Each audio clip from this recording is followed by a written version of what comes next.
In this week's episode, we're celebrating yet another new year with raised ticket prices. Yay! We'll take a deep dive into this year's price changes, discuss who will be hit the hardest, and laugh at all those that complain the most.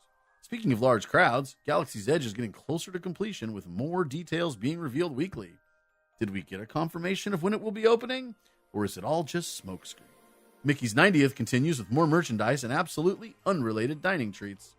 Also, Disneyland After Dark sells out, The Mandalorian gets a composer, Diggs spends the new year with Ozzy, and more on this reborn episode of the MousePIRE podcast. I'm Anthony. I'm Diggs. I'm Tim. Welcome to MousePIRE, your source for Disney, Star Wars, and everything in between. This is the podcast where both empires collide. Ladies and gentlemen, boys and girls, welcome to the MousePIRE podcast.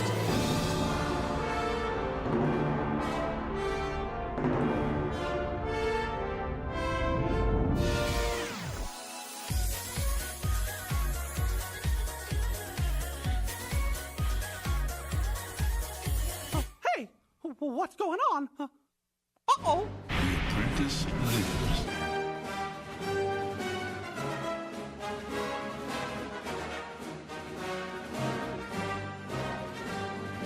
What is this? You best start believing in ghost stories, Miss Turner. You're in one. Think of me, how did you up? You never had a friend like me. Some imagination, huh?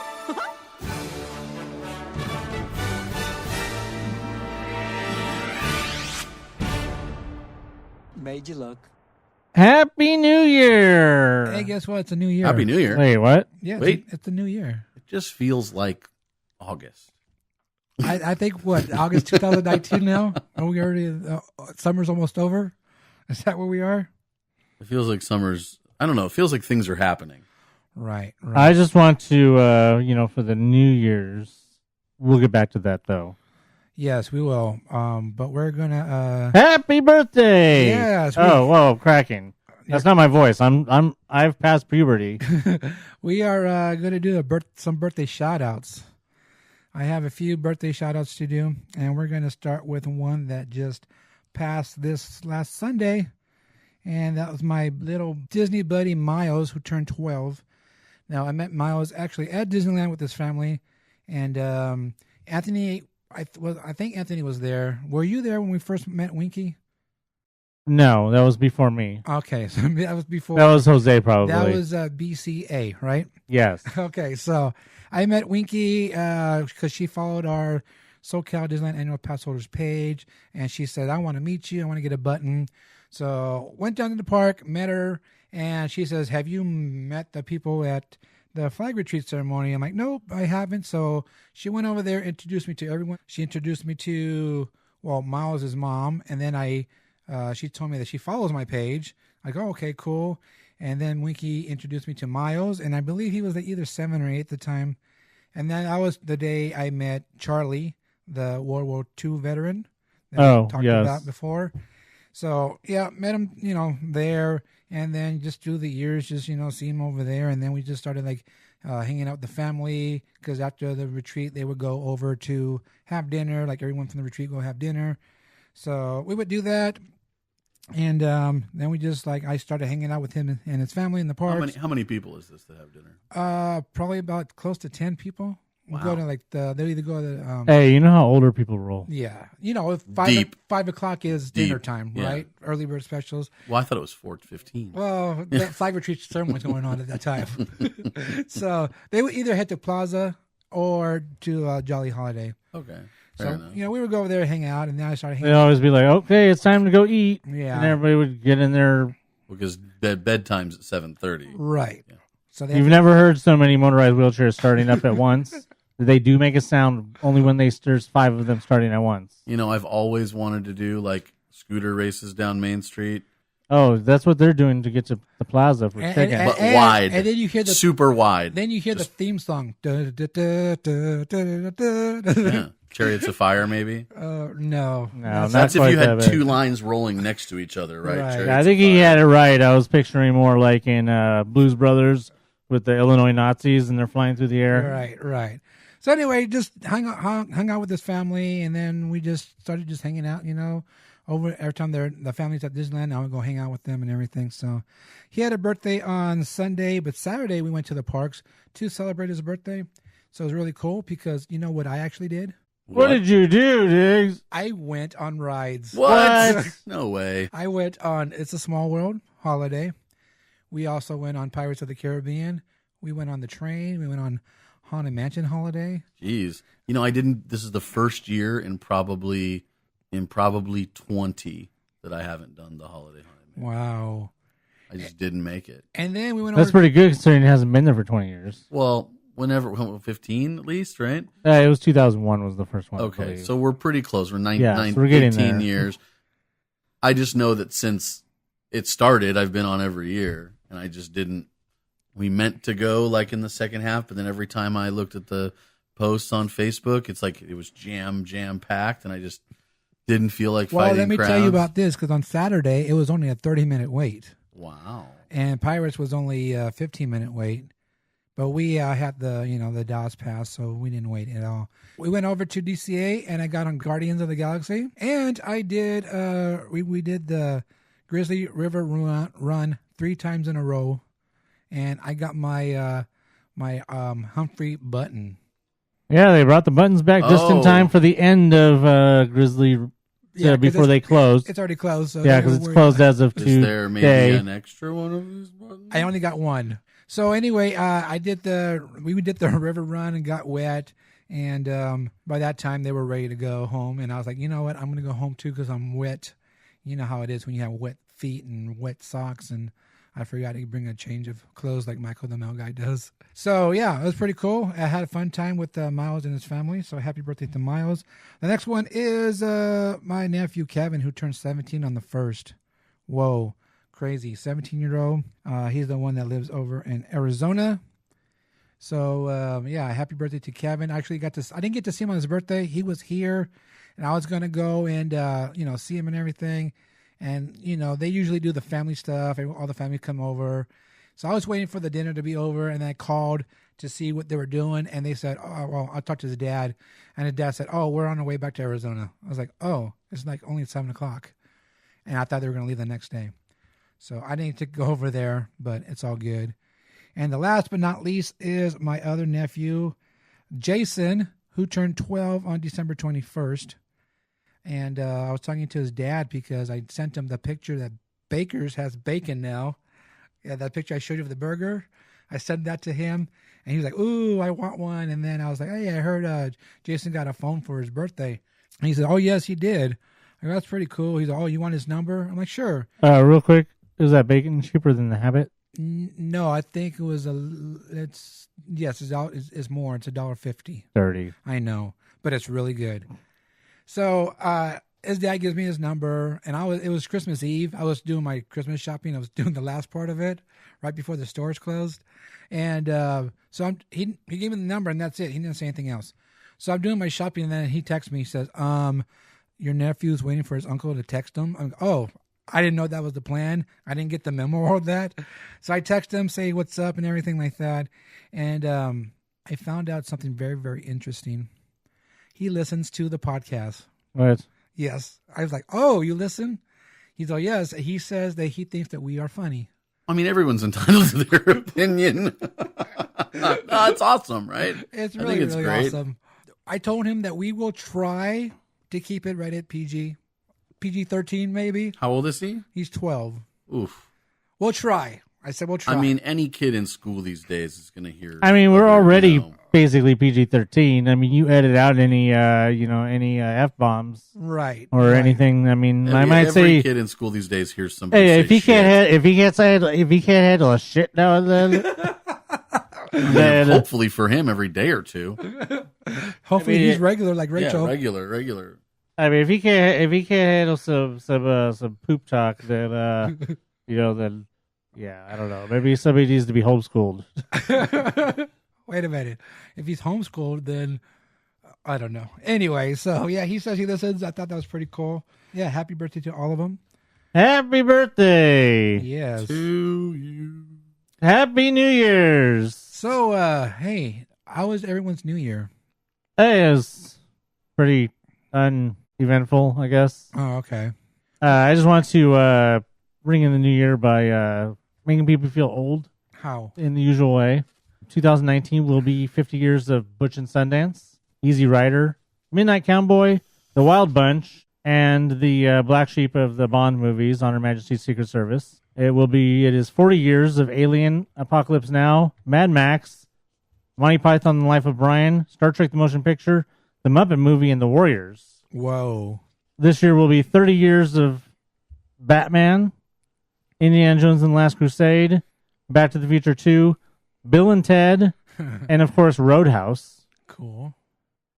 This year will be 20 years of Fight Club, The Matrix, Sixth Sense, Iron Giant, and Star Wars The Phantom Menace. Man, I need to sit down and watch the Matrix trilogy again.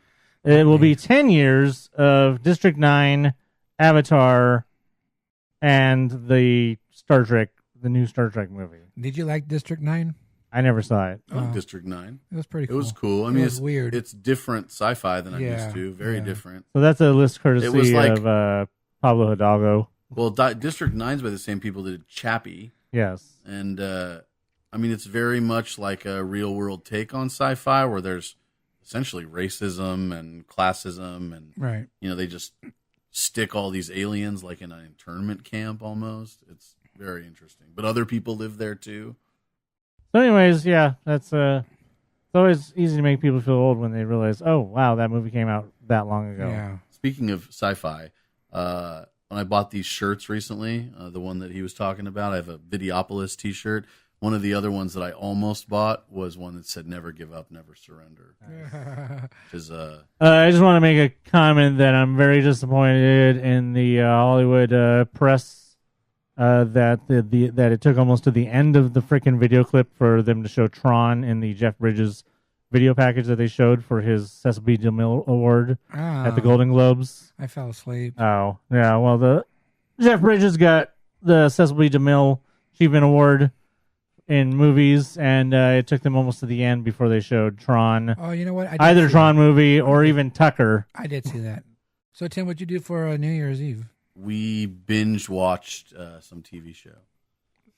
It was obviously not that good because he doesn't remember what it was. It was on Showtime. It's called Escape at Danorama. It's about those guys that did like a Shawshank style escape from prison. Okay. I don't know that one. I've heard of Escape at Bananarama. I don't even have a response to that. Wow. It was a nice evening. It was just, chilling and watching TV. But I was chilling too because it's kind of cold. Like a villain? Yeah, because it was like cold. It was cold at the forum? Where were you? I was at the forum. It was cold in the forum? No, it was cold outside the forum. Oh, it was cold outside the forum. What were you doing? I was at Ozfest. Oh, that's right. Yeah.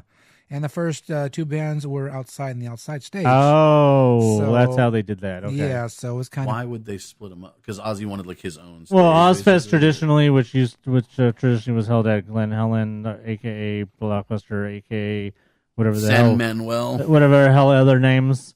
Traditionally, Ozfest was there was always 2-3 stages at a couple points in the beginning where the early hours of the festival there was bands going on simultaneously. Yeah. So And then they shut that down and had like just the main stage well, yeah, eventually, later. So, yeah, so they had two bands out front or outside. right? Because this is the Forum, which of course is an indoor venue, which is different for Ozfest. Yeah. This is literally the worst acoustics in Southern California too. I hate the No, not since it's been redesigned. Really. Yeah, it's just really good. Yeah, when when the church redesigned it. Yeah, basically. So, yeah, they had a pretty cool... well, I missed the first band. I was barely getting there. But I saw the second band, which was a Zakk Wylde tribute band type of thing. But that's not the important Which is part. funny because he was there. I was happy that Zakk Wylde was back. But the important part was the food trucks. They had 3 food trucks on the left side of the stage, so I went over there to go check out what outside. they had. Oh, on the outside Yeah, stage. the That's outside. cool. And one of them was, your regular type of burger truck and things like that. The next one was like a tater tot truck. Ooh. It had different types of, toppings on the tater tots. But the next truck next to that was serving funnel cakes and ice cream put together. And basically, it was packaged like a big order of French fries, like the carton, like you get at McDonald's for the fries. So it was a cardboard like that. And then you had the funnel cake in the back, ice cream in the front. And then I got what was called... Not like the ones they have at the California Churro Cart.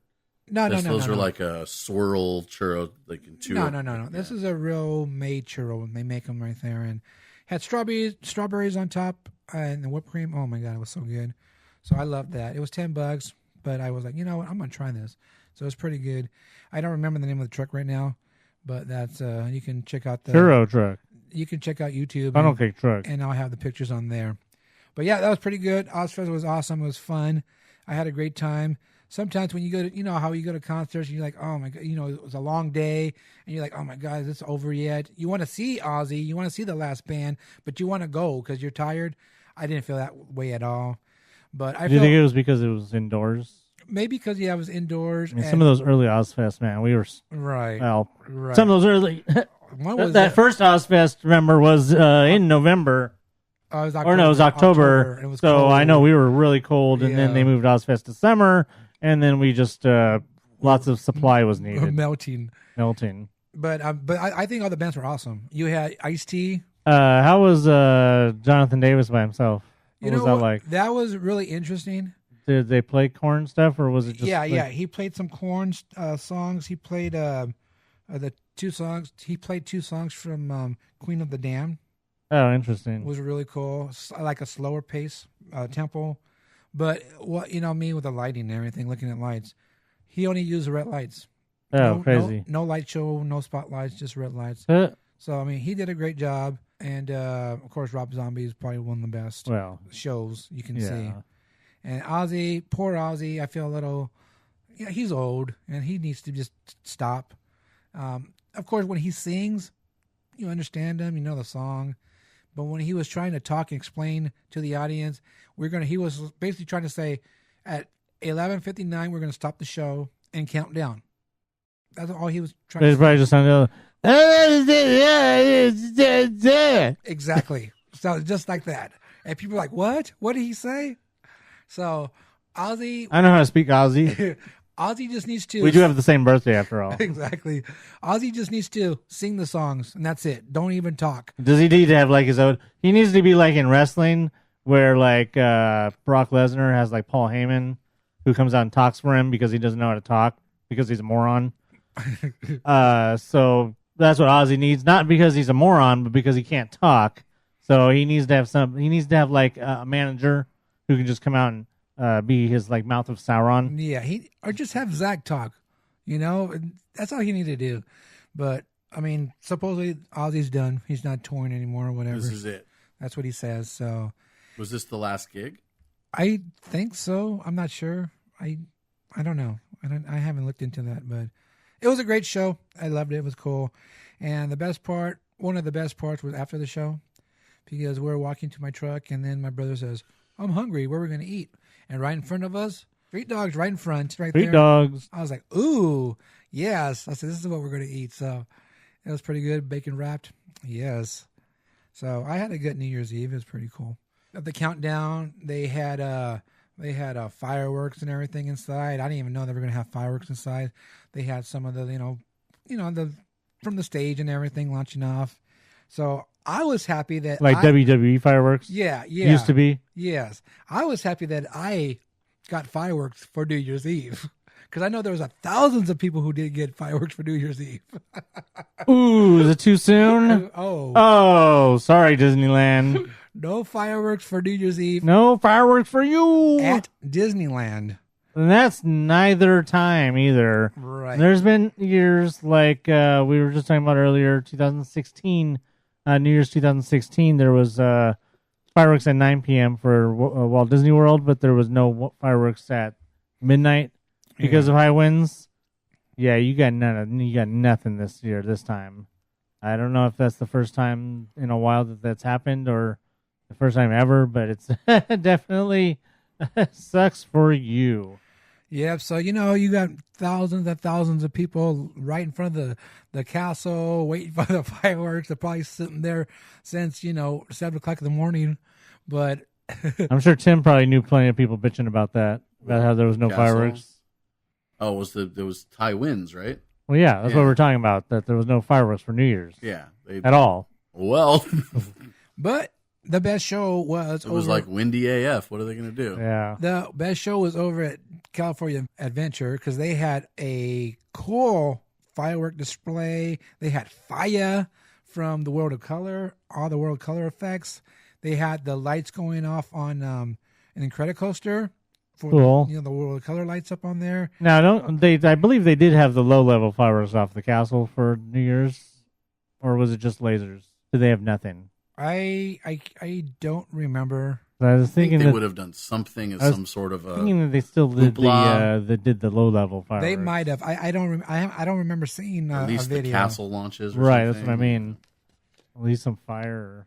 But DC8 looked like it was the happening spot. Happening. And of course, like I said, they did it right there in front of the World of Color. And of course, there was probably like 5 people over there watching. No, it was packed. It was packed. Disney 366 was there, recorded it, and there was a lot of people there.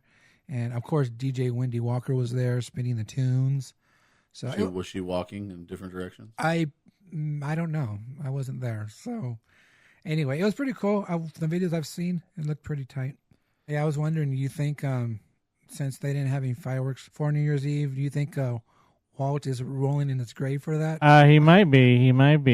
Depends on how big a coffin they made for him. I think. I don't know because I heard that there was no fireworks because it might have been because of the government shutdown. Yeah. Oh. Okay, you never know. Because if it wasn't any place that is government didn't have fireworks on New Year's as well, so don't feel left out. But yeah, Walt's rolling in his grave. I think Walt has. I made a comment to him the other day. I said, Walt's done so much rolling these last few years. I think he's rolled around the world, according to people. Right. Between the Pirates thing and just stuff. He's rolling. I mean, he's just tumbling. I mean, grave, if you were to add up all the people who said he's rolling in his grave over the past 3-4 years. Yeah, it would go around the world probably a few times. Probably put on some mileage. Well, you think he would wake up after all that rolling? You do know he's rolling again, right? Well, I know he's rolling like he rolled over and over and over again just because of what? Oh, ticket prices raised. What? Yep. Well, I mean, I wouldn't be so mad, or it wouldn't be so bad because I mean it happens every year. So I don't know why people should be so surprised. Oh wait, right, they do anyways. Don't act so surprised, Your Highness. So everyone knows that the ticket prices went up all over. Whoa! No way! For the park. Uh-oh. Annual pass holders. No. Parking. Not possible. Which is really crazy because not possible. Every time parking goes up, it's always $1. Now it went up $5. Wasn't it 22? No. That was 20. I thought it was already close to 25.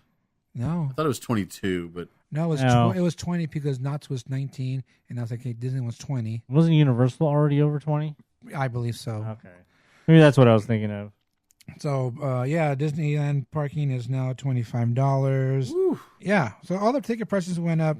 Not going over all the prices and everything because you guys should have seen that already. Max Pass went up to $15. That's been long overdue. That part. We've been saying that that's what's. That's probably the one that Lena went up the least of what we would have expected. There was a clear attack, a war, if you will, on pass holders with this new announcement. I mean, I'm sure it's not as big of a deal as the war on Christmas or any of that stuff, but there's definitely Disney declared war on pass holders with up to a 25% increase in annual passes. And, increase in the number of passes? What? No, the price. We're talking about prices, Tim. Well, you said 25% increase in the number. Passes. In the number. Right. The price. I think that the reason that the Signature Plus went up an extra $100 is the Max Pass inclusion of that for that. Wow. because they're figuring that you're getting X number of days of Max Pass, which makes the value that much better. What they basically did was tell all of the Signature Plus is that all they basically did was say you're not getting Max Pass for free anymore. You're basically paying $100 for Max Pass. Right. So you could Signature Plus Pass members can say what they want, say all they want that Max Pass is included. You're essentially paying for Max Pass. You're not getting it with your pass anymore because of how much they raised it. They essentially raised it to counter the fact that you're getting it with it. Yeah. I mean, I would have been like, well, can I just get the Signature Plus without Max Pass for the $100 less? Well, the question is, I guess at that point it's like, well, I guess you're getting get the Signature then. Here's the real question. We had Signature Plus. I used the Max Pass a few times. Probably more than a few times, but point being that we didn't go, not one time during the holidays. It just a bunch of shit came up and we just ended up not going for that. It was like the 22nd through the 7th or the 6th or whatever. And, we paid that extra, whatever it was, $150, $200 more for not much, again, for just the Max Pass, basically, which you can add, which I could have added for less money to the lower pass. I don't know. I'd like to hear your guys' thoughts on the price increases, if there's anything else. But there was some stuff that I was thinking about that, at least for my thought process, is new. I had always just said, kind of screw it. It costs what it costs. I want the access, and I want to be able to go without any restriction. So I'm going to pay whatever it is that it is necessary to pay. But I've started thinking about it in a little bit of a different way. So I don't know. I also saw one post that I thought summed up the thoughts pretty good as well that I took a screenshot of. I don't know. Do you guys have any thoughts that are different than every other year? No, like I said, the whole thing with the Max Pass, it just seems like they're basically trying to recoup Max Pass. I wouldn't be surprised if this is the last year that Max Pass is included with Signature Plus. As far as and that they're basically grandfather people, I'm sure. They're new. Well, yeah, of course they would grandfather you in, but they're making you pay an extra $100 to get grandfathered in to Max Pass included with Plus. Is basically what I'm thinking.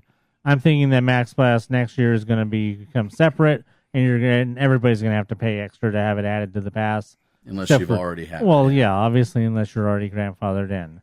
I think at some point, too, that they may even figure out a way to get out of the parking. No, I think the parking will always be there, at least with the Signature Plus.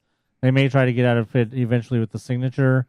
I think at some point they're probably going to try and get out of the grandfathered in photo pass on the Signature. They already tried to do that with that whole little bullcrap they were trying to pull where it was disappearing from people's passes, remember? Yeah. And you had to go through a whole rigmarole. I think they were secretly trying to get people to get to lose it and that people wouldn't notice. And how many people probably didn't notice that they wouldn't have photo pass? Don't even use it. Right, exactly. So it's like they're not losing anything by the people that aren't using it. I don't know. It's going to continue to happen, and I'm just my whole thing is I'm really just sick and tired of the people complaining about it. It's just like, what are you even complaining about anymore? Are you seriously complaining about something that happens almost on cue, maybe with a plus or minus 2 or 3 months, but it happens on cue every single year? Are you seriously complaining about something? Let me finish. Something about, are you seriously complaining about something that literally happens every single year? And are you literally complaining and accusing Disneyland of trying to be greedy and of trying to gouge everybody and trying to cater only to the rich? Because, you see all the people who say, well, Disneyland's only for the rich now.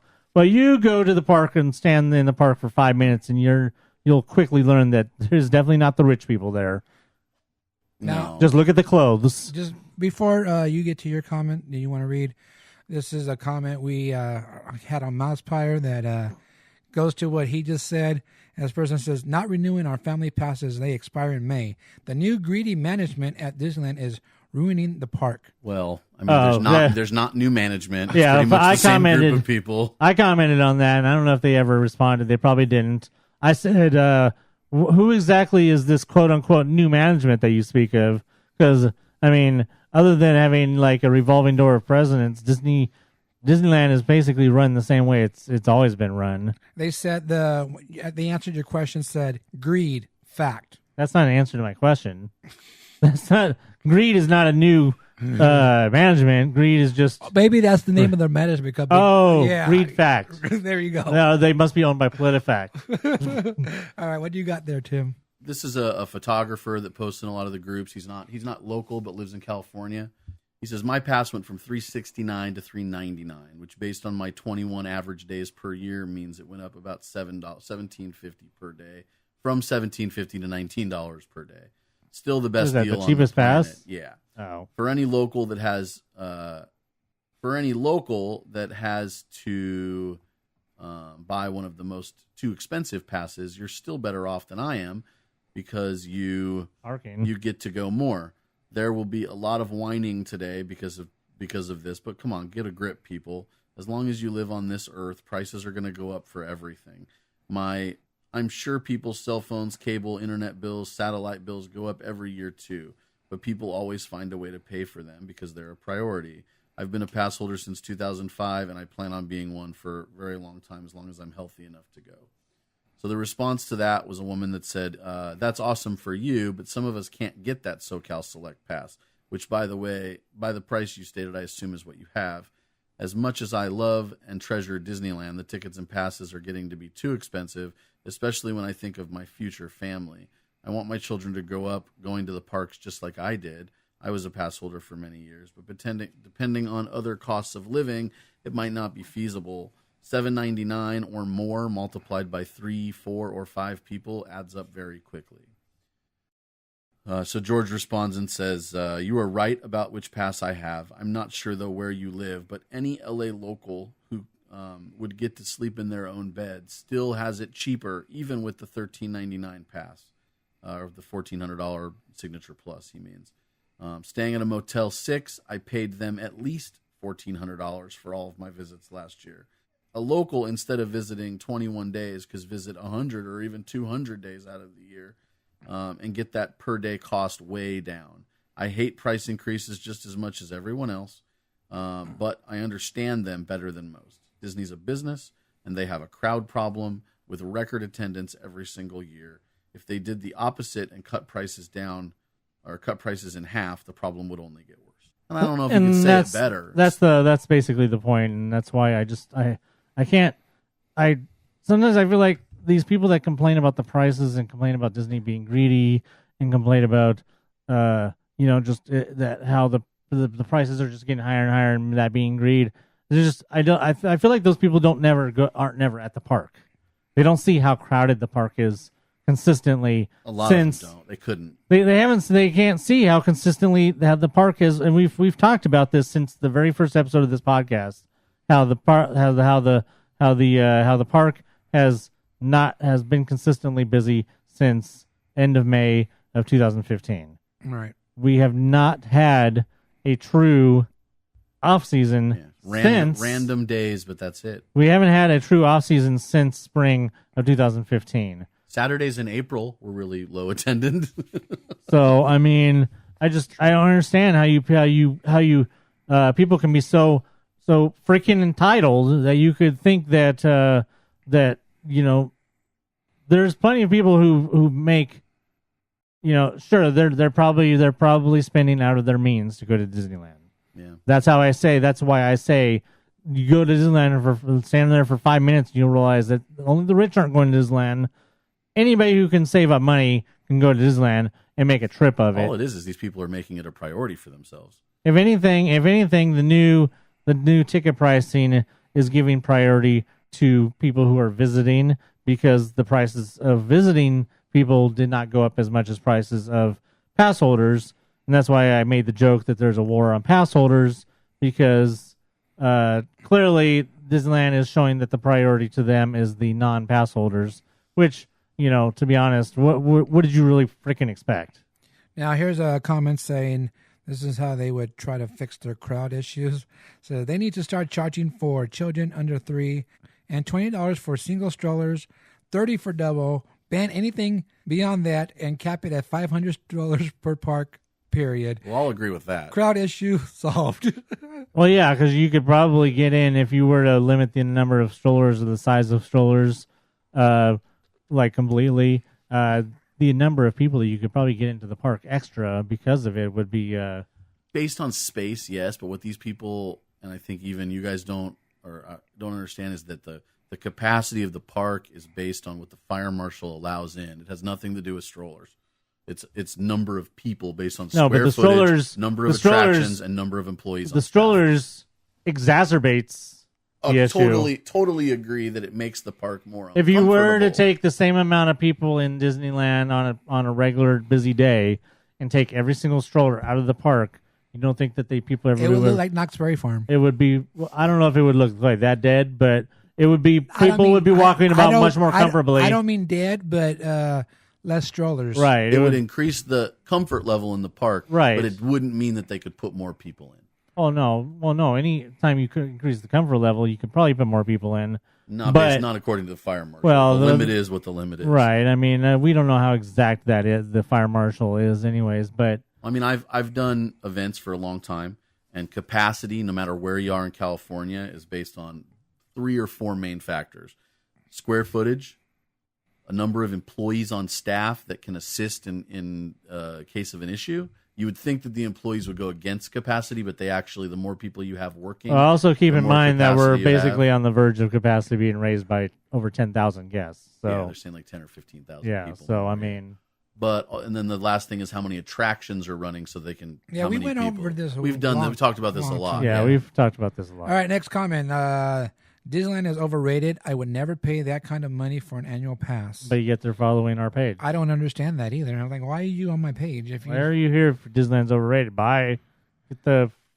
To the point Anthony says, it happens every year. Why do people act surprised? I was only surprised about when. We've talked about consistency before. I have a saying that I was brought up with, which is inconsistency brings mistrust or breeds mistrust. When you don't do things consistency, people are less likely to trust you.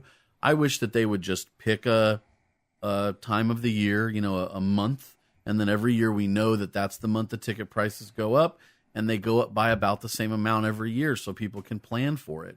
To have last year's increase be $50 and this year's increase be $250, again, it's inconsistency. It's also, I think, the fact that they did it really early January this year is so that if they want to do another one in early June, that they can. I don't think that's going to happen. I think it's very likely that they could raise the prices yet again before Galaxy's Edge opens. And that's why they did it first of the year, so that I don't think if they wanted to, they could. I don't think so. Or even after it opens.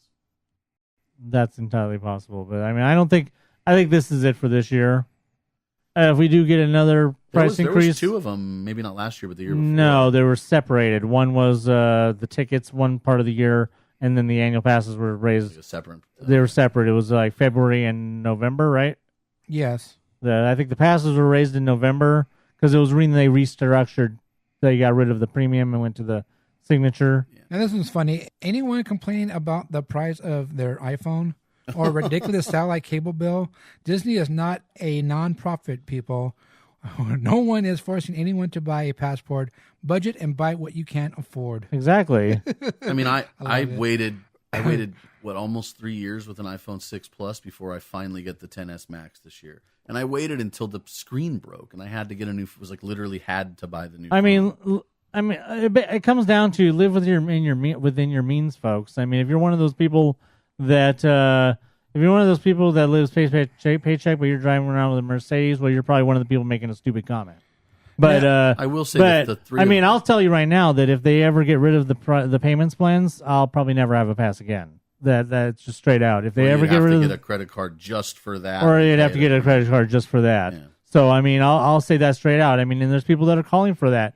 And you know what? To be honest, if they did get rid of that, it would extremely help. And I think that we've talked about it before, and we've gone through what we think the level of extremeness is. That I think we're getting close. That's the last straw. That is the last straw, but we're getting close to the last straw with how much this price increase was. If it doesn't help, and it's like totally stupid this coming summer, then that's the next step. Is they'll get rid of in 2012. They'll get rid of the passes. Get rid of the payments. Everybody went nuts when they raised the price for the premium $150.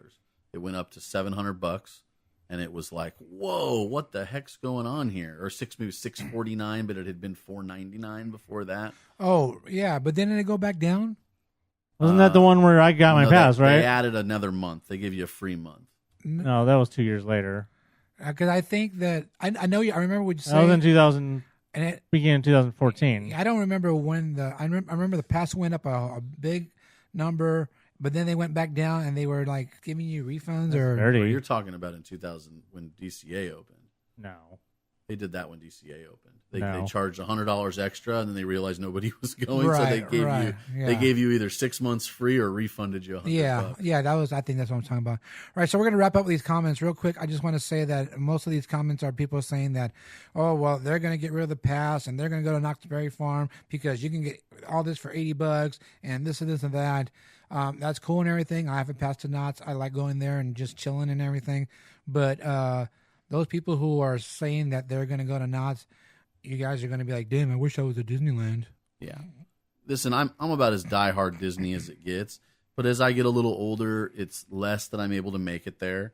And, when I was in my 20s, early 30s, I could go 3 times a week easily and spend, more than 6 or 8 hours sometimes. I don't have the ability to do that as much as I did. And I think everybody can say they get busier as they get older and family and relationships and so on. After, what I just read from that photographer, I started thinking about really what am I paying for every time that I go? And that's when I started thinking about it a little bit differently. It's, I did the math. If we go once a week plus maybe a few extra days a year, maybe 60 days a year, you're still paying almost 20 something bucks a month. It's like 52 days a year is $26 a month. 75 days a year is like $21 a month. Or excuse me, not a month, per visit. Well, then, the last time I did the math, I was paying in 2012 or 13. I was going like 3 days a week and paying $700 a month or a year, and it was like $6 a visit that I was paying.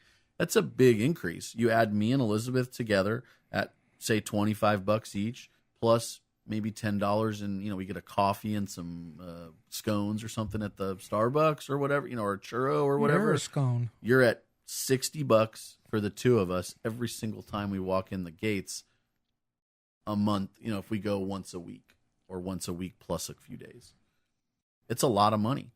And she said, where could we go on vacation if we just didn't go to Disneyland?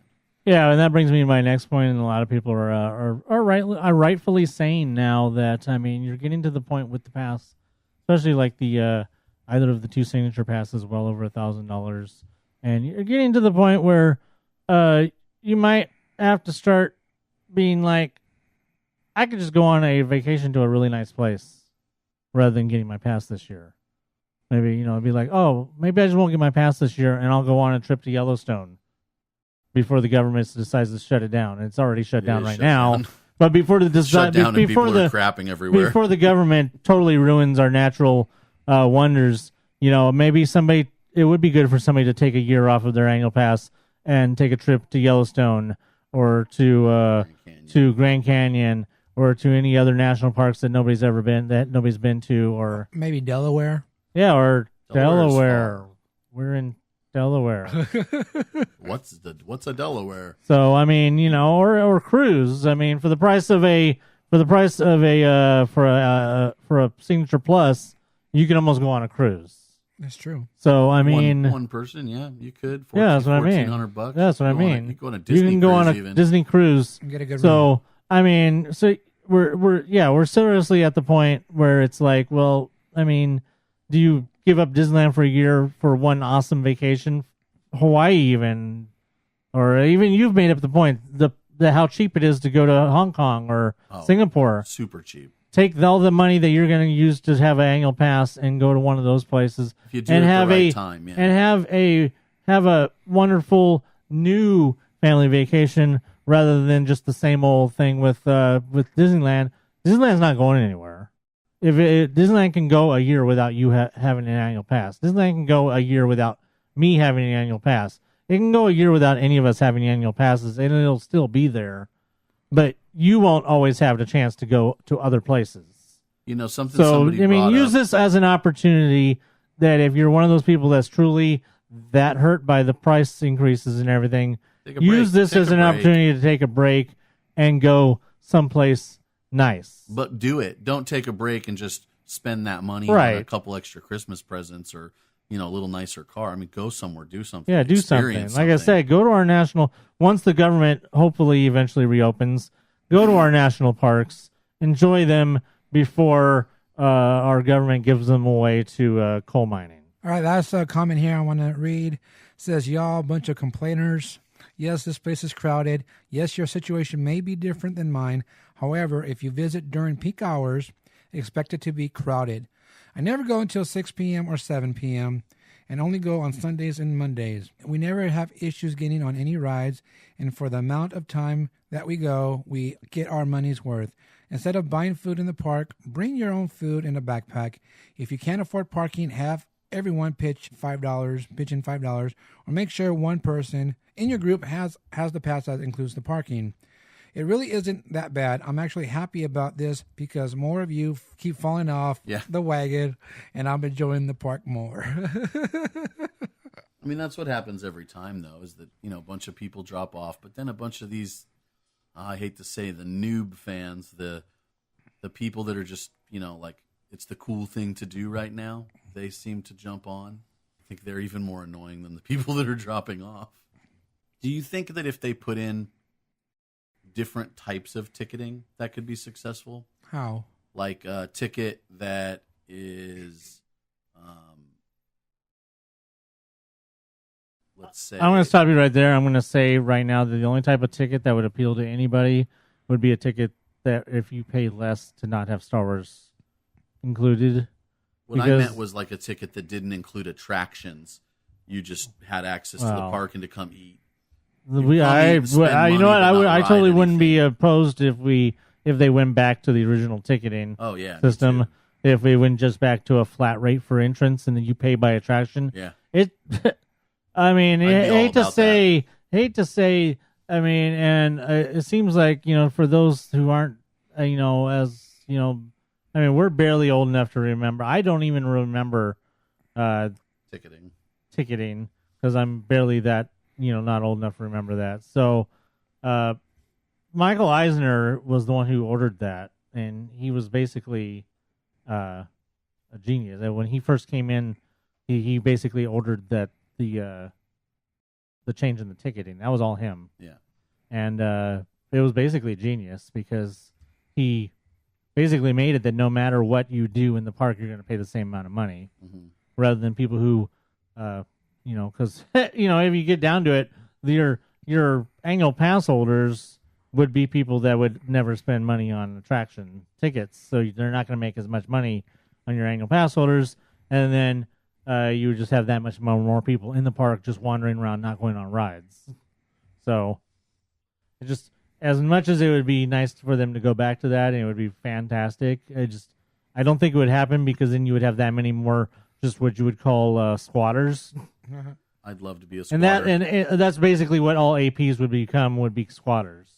The other option I was thinking about is a pass that gives you X number of visits per year or per month to use, like kind of like the SoCal Select. No, exactly. I mean, like the AMC Stubbs A-list package. So you want to be able to go 3 times a month? If they said you can go, here's a pass that allows you 3 visits in January, 3 visits in February, 3 visits in March. In April, you get 2. The summer months or, whatever you get, 1 I mean, this month, 1 in that month, and then you... It sounds cool, but they'll never do anything like that. They're not creative enough to come up with that. Or just 2 a month. And the thing with that is you could charge less, but still a fair amount for it. You get these 24 visits a year or whatever. Then a lot of people, just like a gym membership or just like the Stubbs A-list, are not going to end up using it. And they're going to be able to keep money but not have you show up. It's the same kind of thing. I think the biggest one... It would stop the people like Jeff366, for instance, that are literally going every single day. And there's a lot of them. The thing that like I said, is that you have so many people that are, I don't like Star Wars. I don't care about Star Wars. Oh, well. Well, those people can buy a deluxe and not be able to go to Disneyland at all for the summer months. That's what I was all I was gonna saying is that if they came up with a way where you could have a pass that doesn't include Star Wars, that would probably appeal to a lot of people, because there's a lot of people that are like, I don't like Star Wars, and they just don't they wouldn't want to go to Star Wars, and they would be willing to pay a different price to not include Star Wars, but then you would have to have some sort of other turnstile or some other way to get into Star Wars. It's not impossible. I mean, there are places that do things like that where, certain areas are only included in things, but yeah, I don't know. They would just have to scan your ticket on the way in. I mean, they're probably going to end up having to do some sort of return time entry for the first week or so of Star Wars Land anyway. All right, so speaking of prices going up, something else went up. Uh-oh. And that was the D23 membership. Ooh, how much? Well, now the gold membership is $99.99 a year, and the gold family is $129.99 a year. What was the old price? Everything went up about $20. Yeah. Oh, that's not that bad. Well, it kind of is. It is. It's a lot, especially considering D23 membership had went up only I think 3 or 4 years ago. Because D23 membership, as soon as I think in 2015, was only $59. I don't remember. I'll take your word for it. I remember it was $100. I told him it's getting to the point where I think what he should do is I should go in halves with him. Yeah.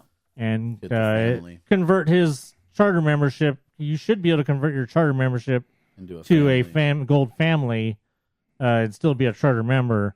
So if you did that, then we can go halvesies on or the. Even three-ways. Do we have to fill out any kind of No. adoption papers or anything? No.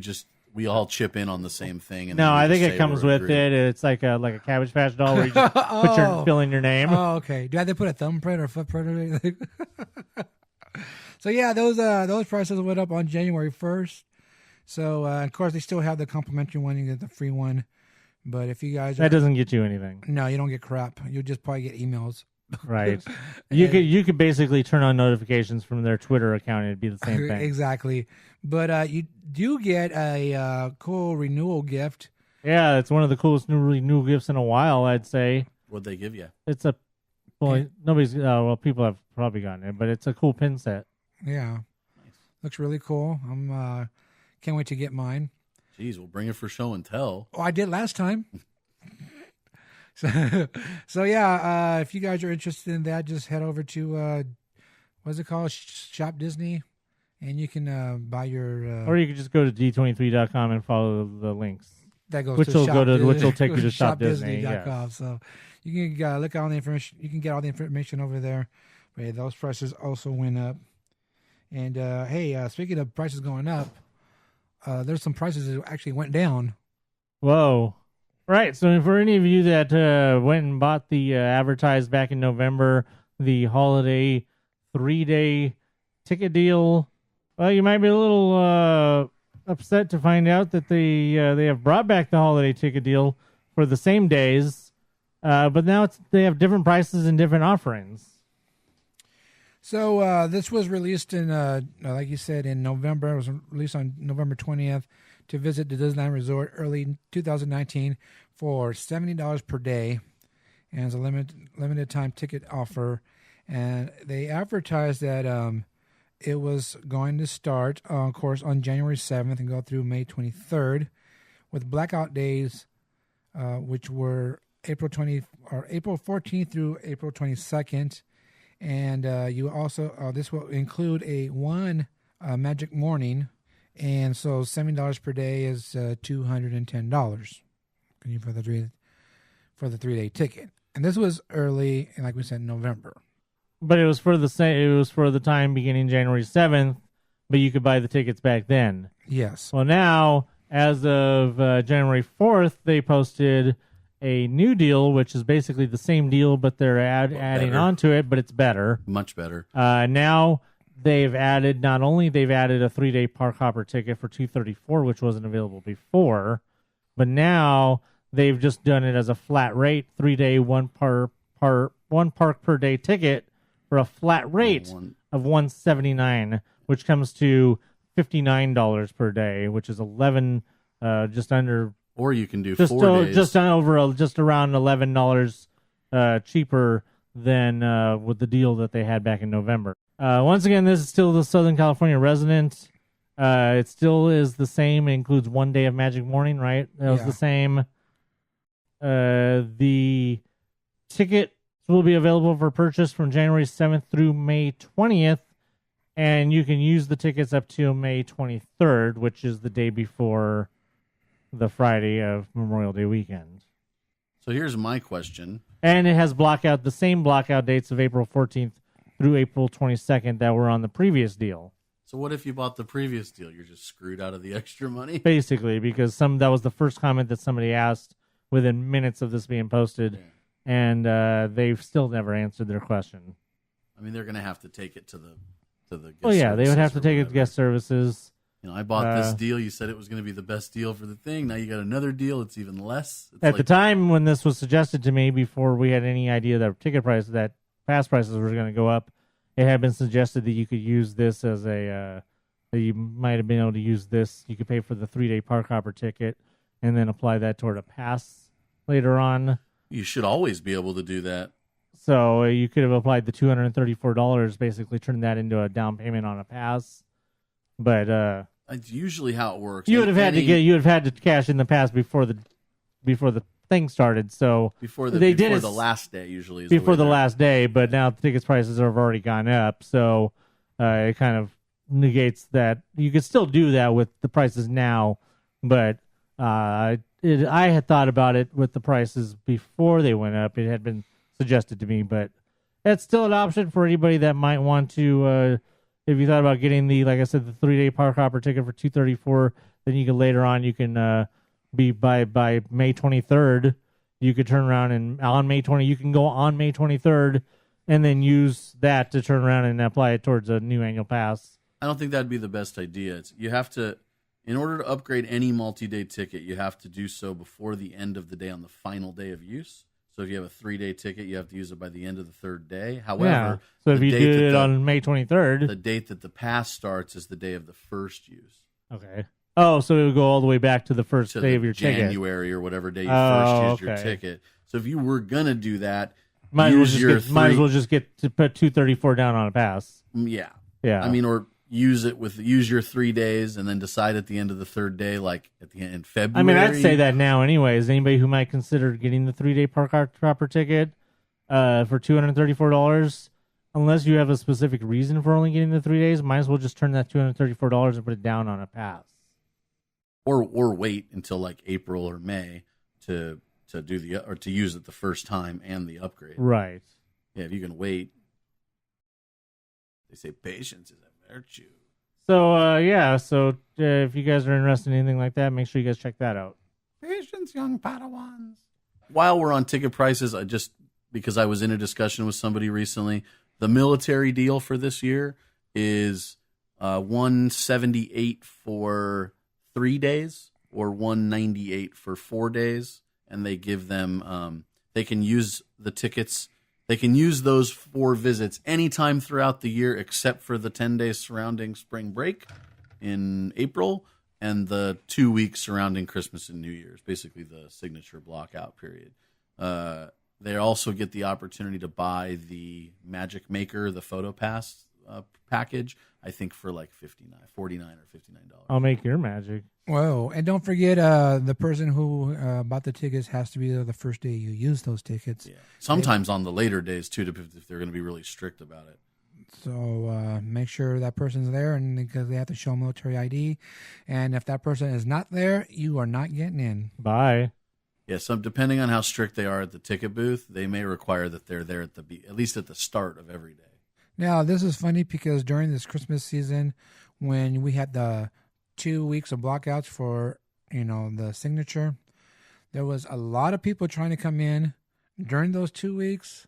I don't understand. If you're a pass holder, you don't know that these 2 weeks are blocked for Christmas and New Year's Eve and New Year's, right? So there was tons of people who were trying to come in and getting denied. And of course, they're getting mad about it because just silly. They can't come in and I was just like, are you stupid? You should have already known this. That's just their fault for not checking the blockout calendar. No, it's their fault for being stupid. I mean, how do you not know? It is their fault for being stupid because that's the main thing. You know, How do you not know? I mean, how do you get a pass? How freaking ignorant do you have to be? It's different with the deluxe. I'm going to say, if you had deluxe or SoCal or something, and those days shuffle sometimes, or maybe you misread one. But as far as those 2 passes, signature and signature plus, if you have a signature. How do you not know? It's the 2 weeks. It's only the freaking 2 weeks. It's just 2 weeks in the whole year for now. We don't even mention the fact that I still think that they're going to add on blockouts to. They're going to block out the first month. I think they're still going to add on blockouts to the signature. And, I mean, you can quote me on that shit because that shit's going to happen. Even if it's not this year, it's going to be next time that they raise the price on the passes or something, they're going to add blockouts. They don't even need to do it when they raise the price. If they decide that I wouldn't even be surprised. I'll put it to you, as Kirk used to say, I'll put it to you that eventually there will be a pass that will have blackout. There will not be a pass with no blackouts. I don't know about that, but I'll put it to you that eventually New Year's will be blocked out for everybody. That there will be no pass that doesn't have a blackout. Because I don't think they could fill the park without the pass holders. You're still talking half the people are there. Poor cute little Tim. Half the people there are still pass holders anyway. That's cute. You slice it. That's cute. They want the park full. The park would be full, plenty full. New Year's didn't hit capacity, not this year, but the year before New Year's didn't hit capacity. What about this year? Nope. Yeah, it didn't hit capacity at all. They don't want capacity, though. They don't want that. Yeah, they do. They want the park to be as busy as possible every day. They want the park to be as busy as possible. They don't want capacity. Well, that's as busy as possible, isn't it? Well, what do you think? Well, I think that the capacity just rose a little bit more because the Tropical Hideaway opened up. Yep. They can fit 28 more people. Yep. Capacity, no, it's bigger than that. Capacity rose by at least 45. Yeah, probably about 45. But, it opened during that, we told you it was going to open. And I went over there, and I got some Dole Whip going on. How was it? I was yummy. Was it Dole Whip-alicious? Well, the first time I went, I got the raspberry orange. It's pretty good. How was that compared to the orange raspberry? Because that's what I got the second time. I got the orange raspberry the second time. So were they the same? I can tell you this. They were both good. I'll guarantee that he was trying to fool me the second time. Did you get anything else? Just those? I got the spork. Oh. Are you going to collect all 4? They're a series. Yeah, apparently. I know. And I probably will. Are they gone already? No. No, they're still there in surprisingly. Droves. They'll probably end up at Company D. You didn't try the lumpia? No. I did. It seems like something, but it's pineapple, so yeah. You tried it? I didn't get any Dole Whips. Wait, are we on? No. We'll get you. We're not there yet. We're not there yet. We'll wait. Yeah, we'll wait to that. But yeah, it opened up. It was pretty cool. Did there seem to be plenty of seating? Did you ever go by there and there was seating was completely full? We went. Does it seem to be consistently completely full or? Okay, well, the first time I went, it was full, and I was there with Michael the Mill guy, I believe. Basically, my question is, does it have potential for a hangout? Yes, it does. Like at a non-peak time, yeah. Right. I mean, is there potential for it to be the new alcove? No. Because I'm just going to say it's kind of like going to Tomorrowland Terrace and being up on top. Oh, it's like that. Yes, but people don't stay for very long, but they do sit. But we hardly ever get seating up top. But at night, I would say yes. Okay. Because at night we were just there kicking it, and I would want to be like after 7 p.m. just to be able to go over there and kick it like we used to do at Tomorrowland Terrace. But I would rather do it over there because it's prettier and it's peaceful and birds. Who's this Terrence guy you keep talking about? We talked about that a long time ago. Yeah. Too. So it was pretty cool. And Philip. Yes. I would say that if people are like lining up or not lining up, grabbing their spot for Fantasmic and the fireworks and stuff, that area, just like any night, is going to be a little bit more dead. And it could be just a cool place to sit and hang out. Now, if you guys haven't been there, it's pretty simple. You just go ahead and you can just go and get your Dole Whips or whatever they have there in that Dole Whip area. Right next to that, you just walk down, is on the bow stuff they have. So if you don't want a whip, you just go over to the bow area, If you just want to whip, you go to the whip area, and then you'll proceed going down to the right to the registers to pay. So it's not like a line you have to wait for people. You just get what you get, and then you go pay. Oh, so it's like cafeteria style? Yeah. It's like the pizza plant. Interesting. Yes, you'll just go over there and just pay. So you don't have to sit there and wait for the next person to move. Like in front of you, just go pay. So Bye. it's pretty easy. Went there, like I said, 3 times already, so it's pretty cool. I like it. Now, have you went over to check to see what the process at the original Dole Whip stand is? No, I haven't checked that yet. Because, obviously we want to establish whether they're still allowing people to just walk in there and get shit from there, or whether they're limiting only people who are waiting for the attraction to go in there. And I assume the back area is for mobile ordering. The back area. When you go inside to tea room waiting area, that's mobile ordering. That's where you pick up. Oh, so they still have that there? Yeah. Oh, I would have thought they would have moved that over to the other side No, too. there's no mobile ordering over there. Oh. It's just regular. So you can't just walk up and order anymore at all at the one by Tiki Room? Yeah, on the outside. Oh, so you could still walk up on the outside? But not on the inside. Yeah. Well, see, that doesn't make any sense to me. It defeats the whole purpose of why I thought they were moving the Dole Whip to the hideaway, was so that way you'd have those people off of the walkway. I thought they would. And it makes absolutely no sense to have people still on the outside when you should have been able to eliminate that. Technically, they can move that anytime they want. Well, they can, but it makes no sense. They're just serving the regular stuff. They don't have the raspberry and all that other stuff. I know, but it just makes no sense. It's like you might as well have put all the Dole Whip over into Tropical Hideaway, because otherwise, I thought the whole point of doing a lot of this stuff is to open up walkways. Well, you're not opening up a walkway at the entrance to Adventureland if you're not getting rid of that Dole Whip line. Hey, did you hear Mickey's turning 90? No way. No. Wait. Pretty sure that he's going to be 91 this year. Oh. Then why are we celebrating him turning 90? Because they're late. Because they missed his birthday. I was there. They didn't know about his birthday until the last minute, and they forgot to celebrate him a party. And so they're going to give him the party this year, apparently, because even though his birthday was last year. I don't get it. Anyway, yeah, so Mickey 90 celebration is going to be going on. As they say, hashtag get your ears on. And they released a lot of merchandise. But, yeah, I don't know what they released. I've seen something. Something looked pretty cool. You know what? I saw a Wonder Bread Spirit jersey that came out yesterday. Wonder Bread? Yeah. You didn't see that? What does it say on it? Wonder Bread? You didn't see it? No. I missed it. All right, stand by. Which looks like Wonder Bread. That's funny. That is Wonder Bread. That's Wonder Bread right there. So, yeah, this Wonder Bread looking Spirit jersey, whatever they call them, came out yesterday. You guys send me that picture. The cool thing about it is the D has a mini on there. So that's pretty cool on the front. So, I don't know. A lot of... Because, it is her birthday, too. Yes, it is. And a lot of stuff come out. I guess there's some donut ears coming out. I know one came out today at the Emporium. But I'm not interested in all that. I don't care about all that hoopla. The one thing I wanted to bring up is the fact that Monorail Blue has a new wrap on there. It's Mickey. Yes, Mickey Mouse is on Monorail Blue now. And that's what I assume is the first of multiple wraps. I assume to be replacing the old Pixar wraps that we had before. Yes, so be interesting to see what's coming up next and what other... It'd be nice to have Minnie on one of them. Maybe Monorail Red. Or maybe Steamboat Willie on one as well. Hey, that would be pretty cool. That'd be really, really cool.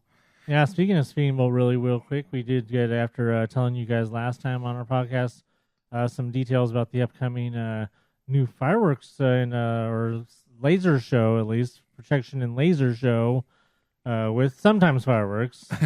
We could give you some details about that. Well, we got details now that Soundsational is getting some testing and stuff going on, including confirmation, because we knew that they told us that there would be the new Mickey float would be leading Soundsational. Yeah. And that is confirmed by the fact that I've heard that the sound does start with some Steamboat Willie stuff at the beginning. So there's definitely a lot of emphasis on the Steamboat Willie.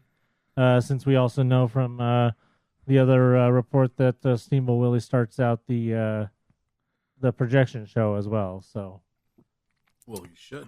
That's pretty cool. Maybe it's a Steamboat Willie float. I would assume that it's a brand new float that has been added. Yeah, for the upcoming Return of Sensational. I wonder if he's going to be playing the drums on that float. On the Steamboat. Yeah, that'd be pretty cool. He turned his the wheel into a drum. That'd be really, really cool. Turn your wheel into a drum. Whoa! He's standing there. He's standing there like the dude's banging on them big old drums. He's all like, "Boo, boo, boo." Whoa! How's that go again? I'm not gonna tell you. So yeah, new wrap on Monterey Blue. A whole bunch of new merchandise in the stores. So yeah, go check that out. I'll open up that wallet because they did announce that they were going to have a pass holder event on this past Monday where pass holders had to wake up about 4 o'clock in the morning and get down to the store over in downtown Disney because they were going to open at 6:30 a.m. so you can go do your shopping and get all the first come, first serve type of merchandise. And then it opened up to regular people at 7:30. So At World of Disney? yeah, that was this Monday. I don't know how I missed that. Oh, I'm surprised you did because I did post it. So yeah, you can go check out all the new merchandise and go open your wallets and see what you want. And we're gonna be celebrating Mickey this year again. The whole year. I don't know how long. Till Christmas. Wow. I think that it's like in politics how you bring up something to distract from something else. Yeah. Mickey's birthday is clearly just a distraction from Galaxy's Edge. Is that a Mickey filibuster? Yes. Yeah, that's definitely more like a wag the mouse. Are you hungry? Well, they are. It's time for Fat Time in the Parks. Fat time, little vest. Did your coat shrink? Fat time, little diaper. Whoa. I don't know, in honor of the New Year's baby. Oh, okay. Or something. I There's got a New it. Year's baby? Every year. So, hey, we have some fat time to talk about, but before we get to actually fat time in the parks, we're going to get to some fat time Christmas edition holiday yumminess because Wreck-It Rachel sent us some cookies. Yeah, she did. And I didn't get any cookies. she didn't have your email. Damn. Wow. Because you don't give that out, remember? So anyway, she sent Anthony and I some cookies, and I believe she was going to email Dan the mailman his. But hey, I liked them. They're really good. Hey, so let me tell you, I got I hear the mailman drop a package, right? And I go out there and I'm like, well, I'm not expecting any packages. I was on the verge of making an Amazon order, which I would have expected packages, but I hadn't done it yet. So I'm like, I'm not expecting anything. I look at this package. It says from Rachel so and so.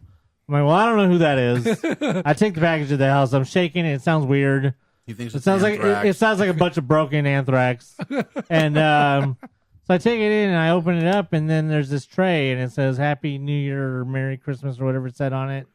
And I'm like, I still have no clue.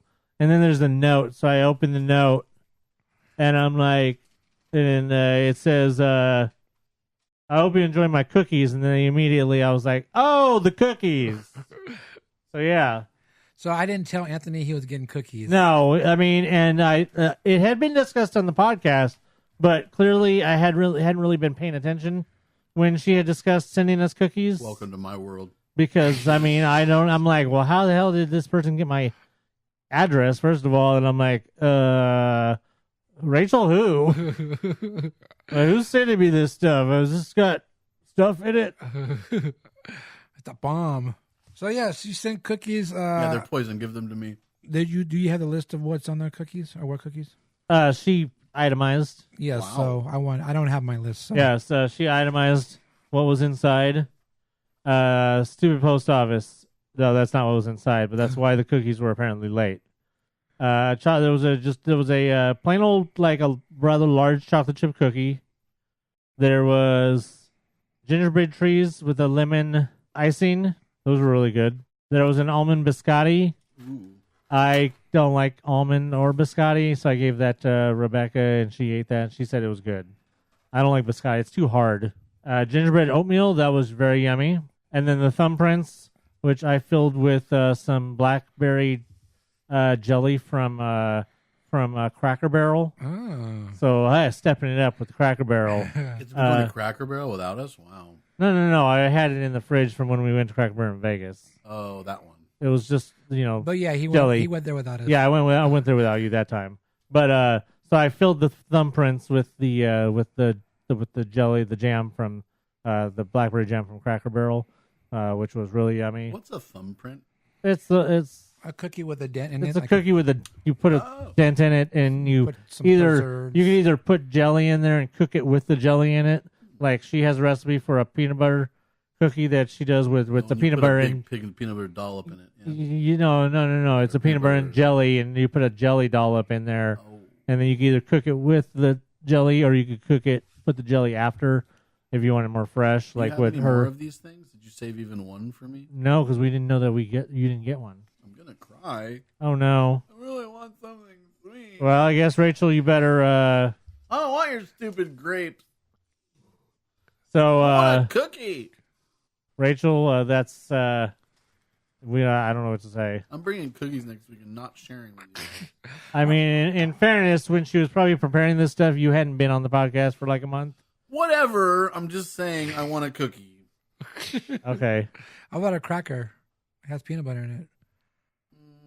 Okay. Okay. I can't even give you the kisses that came in with it because somebody else ate those. I still have mine. I don't. Your kisses. They're I don't probably slobbery. I just want to say that the gingerbread trees were really good. Yeah, they were. I liked those. Both gingerbread things were good. Yes, they were my favorite. Those were my favorite. So Rachel, message me on Facebook, TimFresh-1. I'll give you my address. You can send me goodies, and then we'll be cool again. Wreck-It Rachel, we appreciate the cookies. It might be too late. By law, you're not allowed to make Christmas cookies past the 5th. It's cool. They can be Easter cookies, or like Valentine's or whatever. There you go. You want to give him some Valentine's cookies. I'm just saying, I drive here every week. It's not close, and I don't get anything out of it. A cookie every once in a while would be really nice. Well, Diggs and I thank you very much for Yes, we do. for the cookies, the delicious cookies. Tim's crying. Tim's crying, and he's hoping that his is in the mail. Well, speaking of cookies and treats, You can just make mine better than theirs, and I'll make up for it. Disney over at Disneyland Park, they are doing a tribute to Prince. Yeah, Because everything over there is purple. yeah. From the purple ears, which apparently is the impetus behind this whole thing. You saw the purple ears that are coming out, right? Yes, They're they have already come out. out. Apparently, they're coming out with a whole line or they are coming out with and suggesting. I'm going to say suggesting because some of the things that they have on there have been out already. So, real quick, those are called Potion Purple headbands. It's a potion. The purple potion. So, yes, they're in conjunction with the release of the Purple Potion headbands.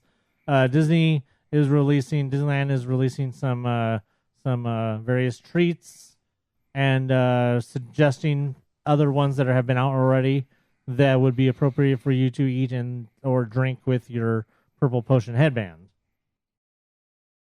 Some of the notable ones that are out already are the aforementioned on this podcast, Jungle Julep. Yes. I'm glad they kept that there. 'cause Which I still need I'm to try. assuming that the reason it might be on there as a new item is that did it go away while the Jingle Julep was there? Probably. So we're guessing that they're using this purple as an excuse to bring it back and advertise it, maybe. So yeah, but the Jungle Julep was there before, but now it is back, presumably back again because of this purple. What else do we got? Well, real quick, this all the purpleness starts on January 11th, and that's already there, like we said. The next one is the Purple Glove Macaron, and you can get that at Disneyland Park at Jolly Holiday. Do you have to wear gloves to eat it? Yes, over at Clarabelle's in DCA. So there's a macaron is with blackberry and currant buttercream and blackberry currant jam center. That's a lot of Currant going on. yeah. I think it's currant though.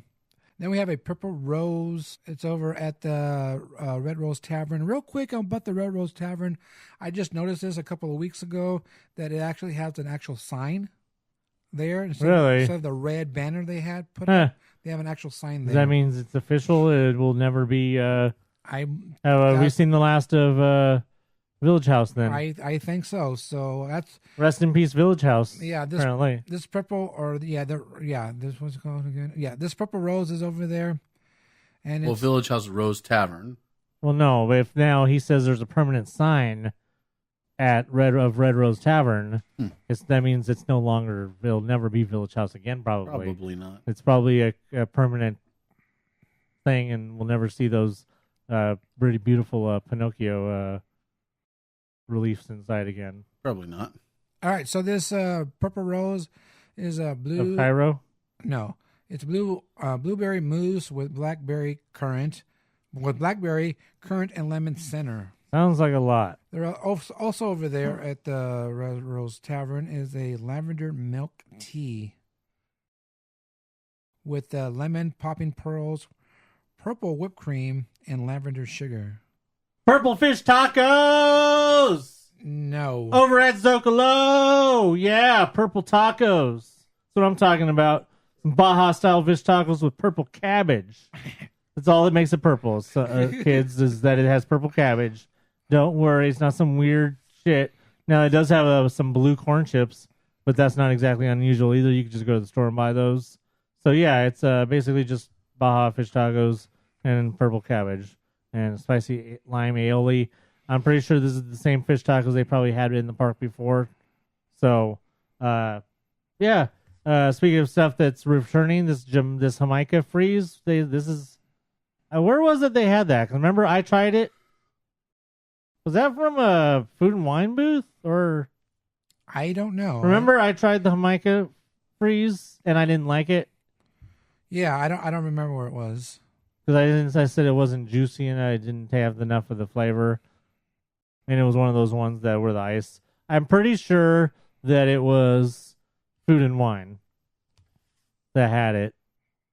So this is going to be at Zocalo actually starting the 18th according to this. So this one's a week later. You said the other one started on the 10th or the 11th? The 11th. So this one won't be available until a week later on the 18th. But it'll be available at Rancho del Zocalo as well. Like I said, if you guys missed that, I got it's most likely the same as the one that I got that was part of Food and Wine last year, I believe it was. And, if you like Jamaica, I was disappointed. You could try it if you want, but whatever. Purple churro. We've had a purple churro before, but I think it was that dark purple Villains or the Maleficent churro, right? We didn't have just a plain old churro that looked like this? I don't know. I don't know. Taro pancakes. I got nothing. I don't even know what that is.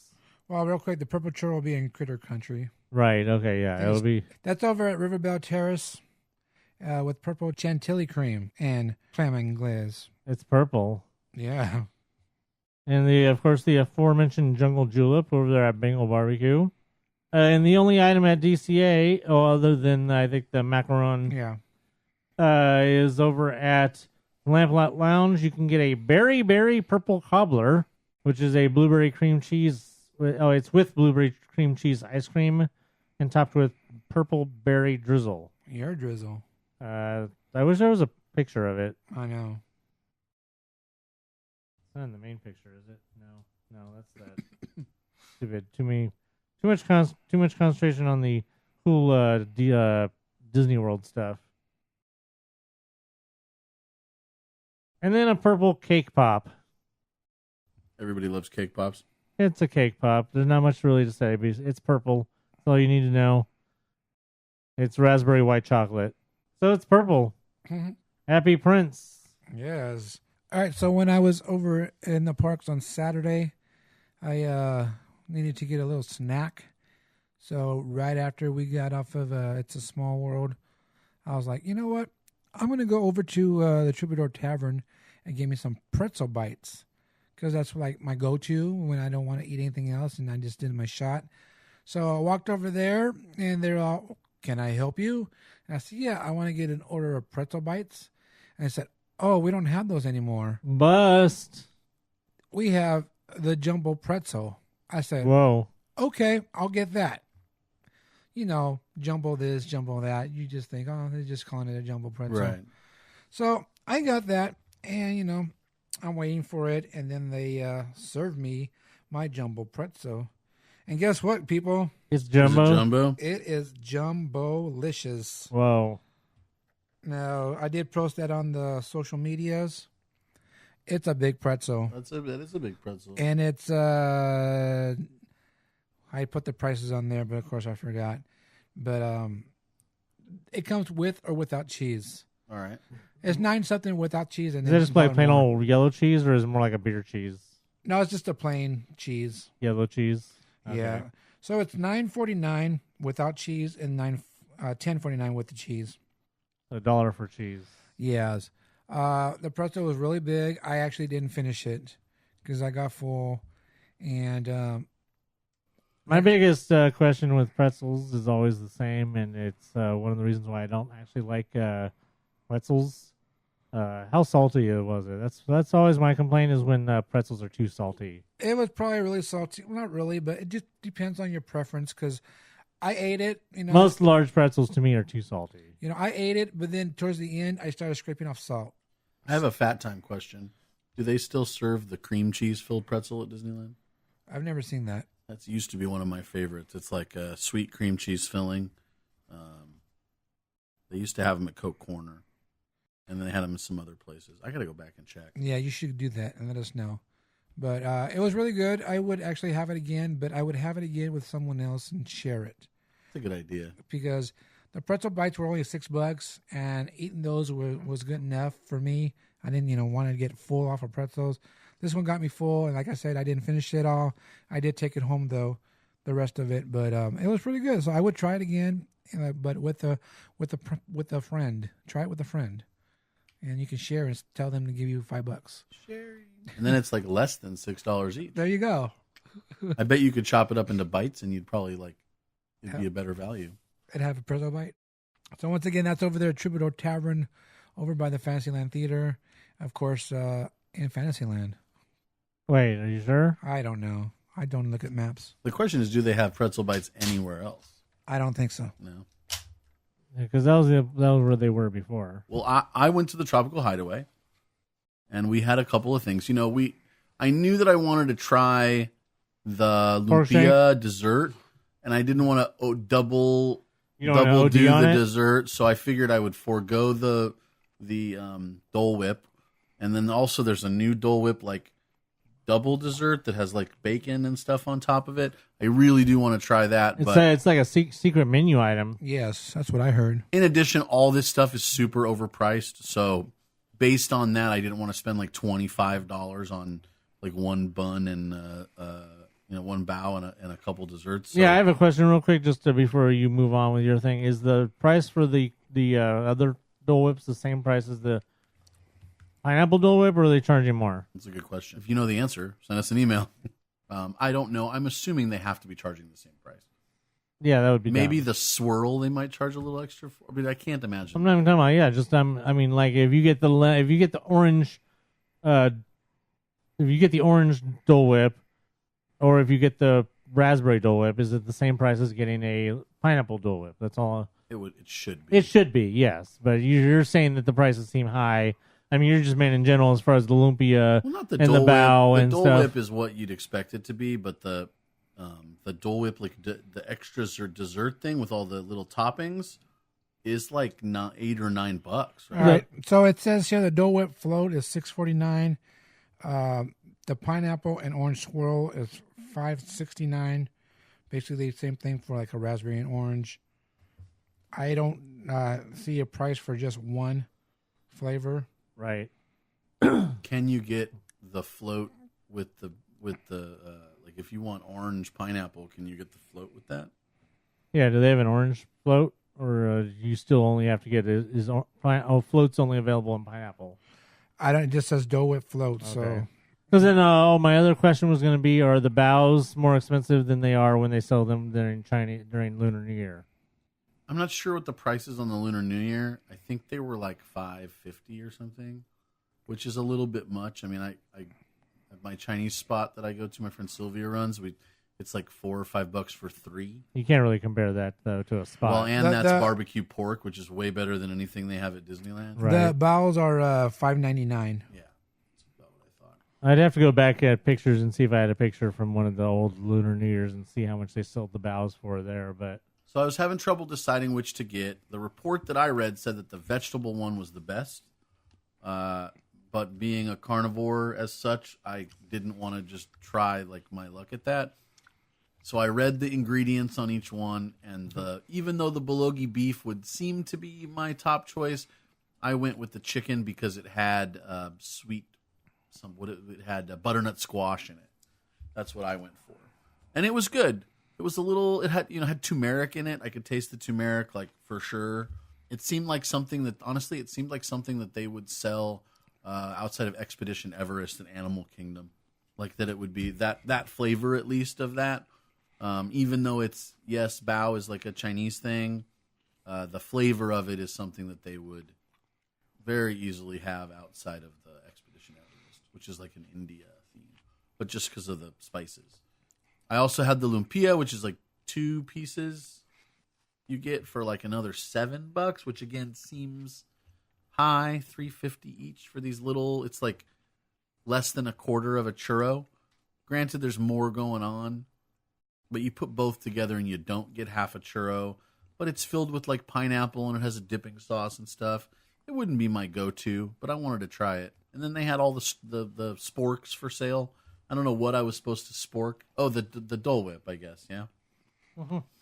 They didn't seem so interesting that, I'd rather have like a light up cube of some kind, like that's shaped like a Star Wars ship or something, like for $5, or a poison apple for $5 instead of that. yeah, but at least it's themed. It's themed. I mean, I might be bummed out when I see the later sporks. Yeah. That I didn't get that one and get all, but probably not. We were a little bummed out. They have these Hawaii plumeria ears there that Elizabeth wanted. They only have them at Aulani, and then they sell them there as well, but they were sold out while we were there. Really? Yeah. So would you eat it again? Oh, yeah. I'd eat them, that, there, and then some. Wow. No, I mean, it's just a matter of how much money you want to spend. It's all good stuff. Do you want to go? And I mean, it was like $13 or $14 for 6 plus 7 is 13 plus tax. It's like basically $14 just for the 2 items. And that was just for me, just 2 things. Elizabeth didn't want anything specifically, or at least none of those items. Next time I'll try probably the Dole Whip, the float, or their new one with the special and the bacon droppings and whatever they call it. Bacon droppings. Well, if bacon were to poop, they'd be droppings, right? Sure. Anyway, I mean, I was all about it, but how often, what I would get, who knows? And that's the other question. At $5.95, you get 1 bao, right? If you're just trying to get a snack, what's the better value? You going to get that, or are you going to get a chimichanga, which are what now, $6.95 or $5.90? How much are those? I don't know. I can't tell. I think chimichangas are at the most $7, at the most, and you get like this big old thing. Obviously, not as healthy, but you're just talking about a snack to fill you up for the least amount of money. How much are the hot dogs, Diggs, from the cart? $6. Yeah, see, there you go. For $6, you get 1 hot dog. I think that's probably more filling than 1 bao. So you gotta have to want that type of snack. Chimichanga is $6.79. There you go. I thought it was $6, or $6.25, but it went up, I'm sure. Cool. Fat time with Old Best. We are in quote unquote off season now, which means it's a refurbishment time. Which means that the park's going to be packed, but there'll be no rides to go on. That's why I said quote unquote. Yeah. So usually at this time of year, it's supposed to slow down and refurb start up, and you can go to the park and enjoy yourself. But Yeah, all the parking filled up yesterday. Really? Well, yesterday was the first day back for the Not SoCals. yesterday, I mean Sunday, yeah. Well, Sunday was the first day for the deluxe and signature, and then yesterday was for the rest. So we knew it was gonna fill up. That guy, Yes. So anyway, as far as refurbs go, of course, Haunted Mansion is down till through January 17th to go back to regular Haunted Mansion. Astro Orbiter is down through spring. Oh, no orbiting? No, the only orbited is Space Mountain. Unfortunate. Right now, and then coming up is we're talking about Rancho del Zocalo. That will be closed from January 14th through January 17th. Dude, we were there, like I said, last Thursday, and we were walking from Fantasyland to the Tropical Hideaway, and walked through the little corridor that leads past Zocalo. And the line must have been 200 feet long for lunch. Couldn't believe it. I was like, people really want burritos right now. And then about an hour later, the bathroom's going to have long lines. Oh, because those are the smallest bathrooms in the whole park right there, yeah. No, because everyone's eating the beans. Well, that All right, too. so, and then we have Sleeping Beauty Castle, which right now is walled off in the front. You cannot get through in the front, of course. You cannot get through on the sides of the Snow White's grotto. We talked about what they're doing with the No, castle. this basically came as a complete surprise, right? Huh? It's not a surprise. How extensive this renovation is going to be came as a kind of a surprise. Well, supposedly there was a lot of damage done to the castle with the 60th editions, the diamond rooftops or whatever. So they've got to fix all that. Well, I'm saying though that there was no notice up until now. All we had down was that the walkthrough was going to be closed, right? That was the only really indication up until now. Right. No, I'm asking him. I'm agreeing with you, though. That was the only indication that I No, heard. I'm asking him though. Yes. So the walkthrough is actually open right now. So just to be clear, though, we're both saying yes. Sure. The walkthrough is open right now. You can go ahead and enjoy the walkthrough. That will close January 17th and until spring. Starting January 17th, guests looking to check in for appointments at Bibbidi Bobbidi Boutique will have to do so at Fantasy Fair. And that, I don't know if they've done it yet, but they will be placing a scrim in front of the castle. They just put up the wall so far, right? Yeah. From what I see, from what the information says, is they're going to be putting up a scrim. And it sounds like it's going to be something similar to what they did before the 60th, where they had that scrim up that looked like the castle. Yeah, but as of yesterday, they weren't doing anything. They just put the wall up. Right. And also it makes it implies that there's not going to be any photo cast members in front of the castle at all, because they're suggesting you go to the partner statue or the floral Mickey. So yeah, basically, like I said, they're it's going to be an extensive refurbishment. So we're probably not going to be seeing the castle for a while. I have pictures. And Phantasmic will shut down on January 21st through spring. We also have It's a Small World, of course, going back after the holidays. That will start on January 22nd, go through January 31st. All right, so Selling Ship Columbia will be down from January 22nd, and we're not sure when it will be back.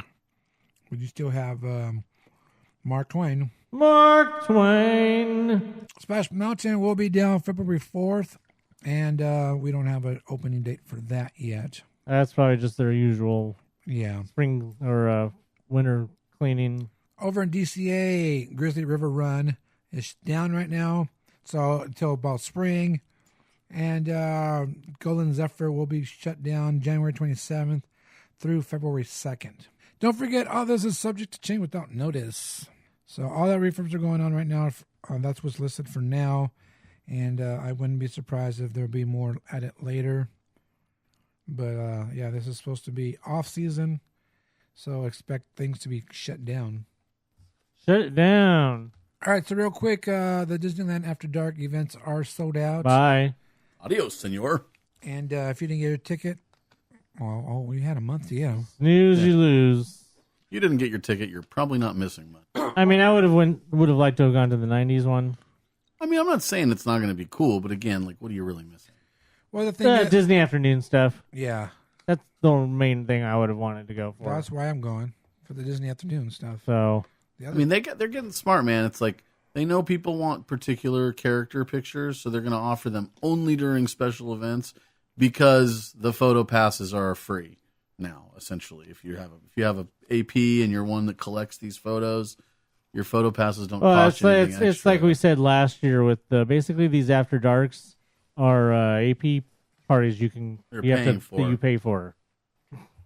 Basically, Who else is going to them? because basically, no, I mean not even that though. I mean, there's people who are not APs probably going. I'm just saying the format and the content of these parties is basically what we used to get in AP parties. For the most part. The photo ops and the dining and stuff like that or whatever else. It's all basically just AP parties that you have to pay for. But they don't want anymore. They don't want the APs anymore. Well, no, they don't want the We're APs. the black sheep of the Disney universe. Right. Although I still think that there's probably going to be some sort of AP preview for Galaxy's Edge. They have to. It'll probably cost $500. But Well, yeah. not more. I mean, there may even be. I still think that they may do free blocks like they did with Avatar. I sure hope I so. still think that they might do that. I still think there's a lot of things that's going to happen that they. I don't know where we are at the podcast, but I just wanted to talk real quick about Iger's. Yeah, so Iger basically said that Star Wars is going to open in June, which of course led people in and clickbait headlines such as Star Wars Galaxy's Edge to open way ahead of schedule. Right. But that's what they. I'm like, wait, how is June ahead of schedule? I think June is right on target. If anything, because they've always said summer, and last time I checked, summer goes through from Memorial Day weekend all the way through. Well, technically now mid-August. And when did Buena Vista Street and Cars Land open? June 15th. So somebody took that statement of June from him. It was a very loose statement, but he said basically June. Well, then they looked at the AP blockout calendar and they compared it to last year's, and they basically, I don't know the exact details, but they basically came up with the weekend of the 21st. I'm going to say something 23rd. right now, and I'm really, really tired of people basing when they think Star Wars is going to open off the AP blockout calendar. As far as I'm concerned, the AP blockout calendar means jack. No, I mean, it Because makes sense, though. If you were to jump to those kind of conclusions, then I'm going to jump to the conclusion that Star Wars Galaxy's Edge is opening in April because of the fact that cast members are blocked out of going to Disneyland for the whole entire month of April. That's more of a spring break thing, though.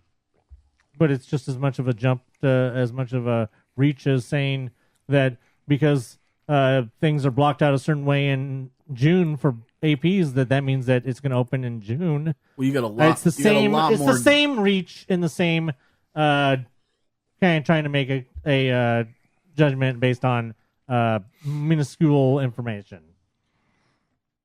There's a lot more deluxe AP holders than there are cast members, like 5 or 6 times as many at least. So what they were saying was that last year deluxe only had like Friday, Saturday, Sunday, basically weekend blockouts through the summer.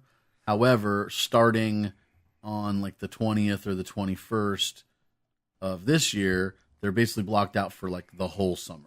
And they can't go into California. They can't go into Disneyland at all. How long have I been DCA. saying that Galaxy's Edge is going to open way before they say? a long time, and I said June 22nd. Since the beginning. Literally what the article says. I mean, it makes sense to me. The weekend of the 21st, 22nd, or 23rd.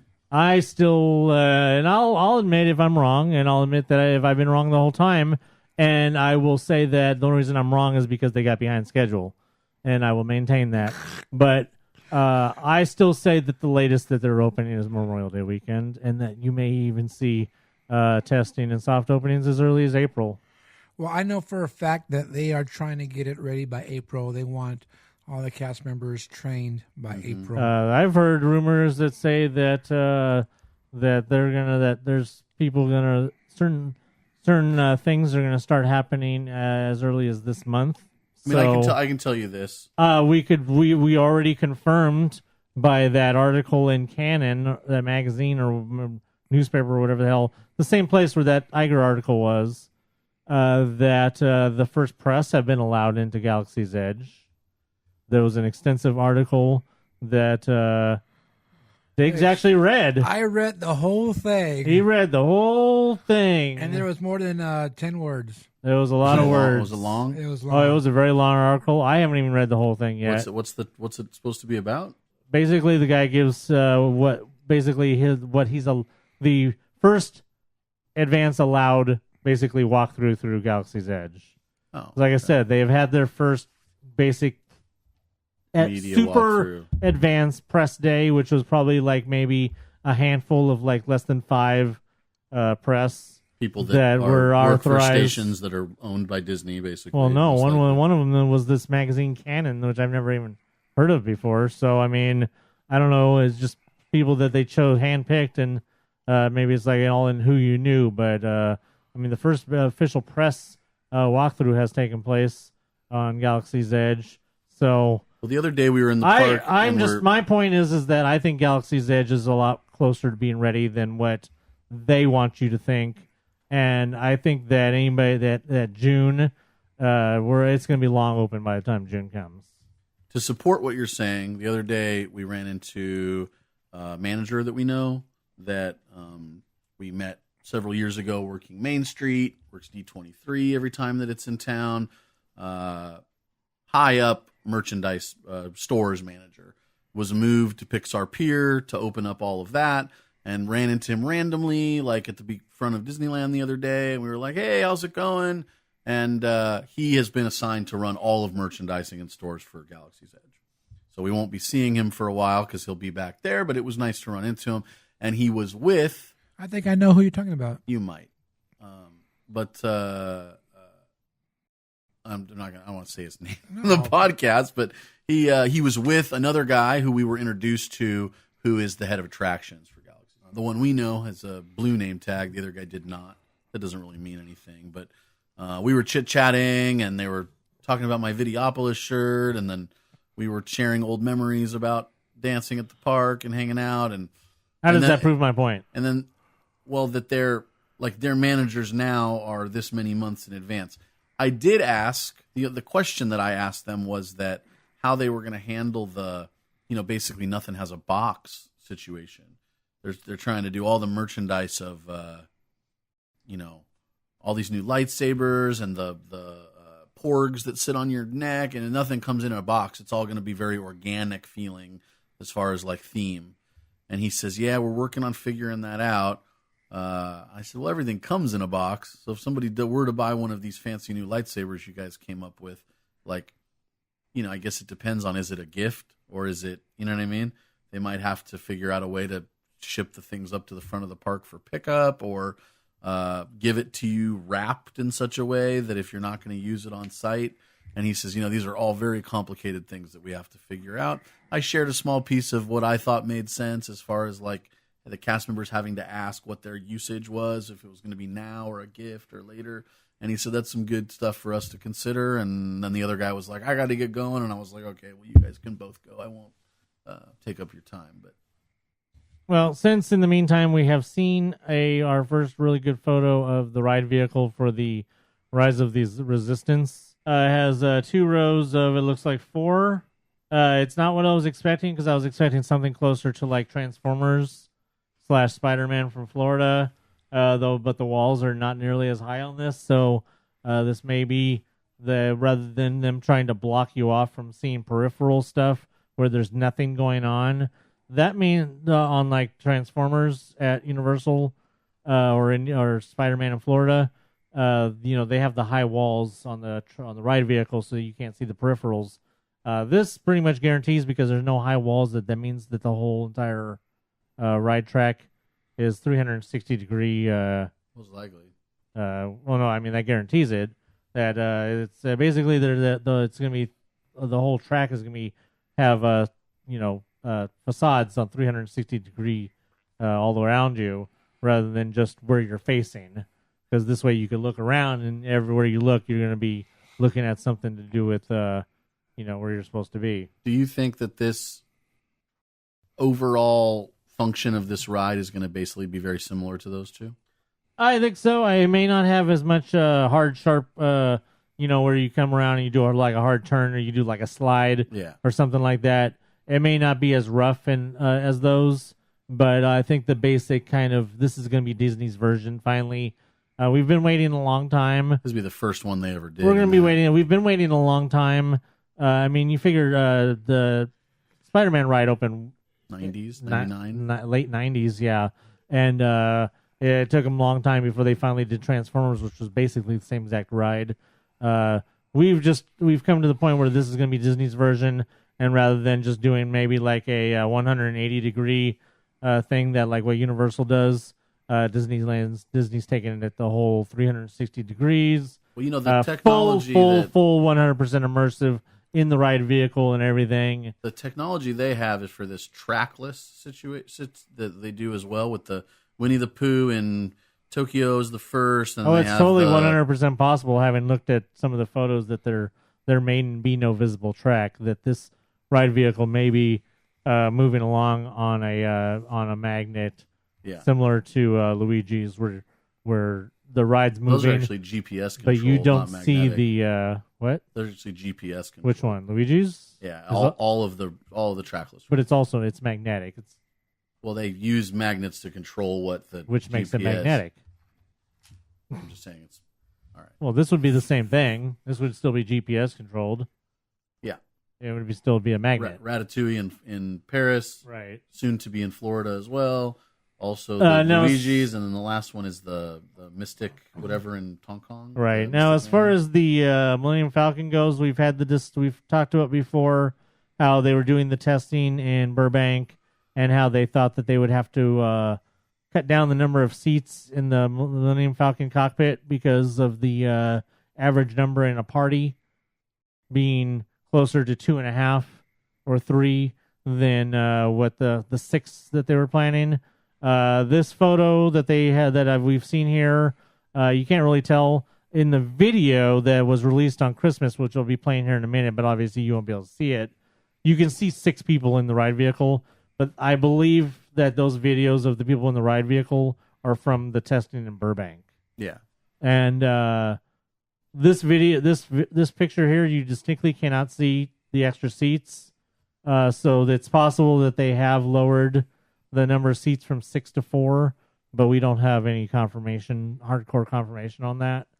Or else they just decided to stick with the 6 and just take the chances with getting that extra party member who doesn't know what they're doing.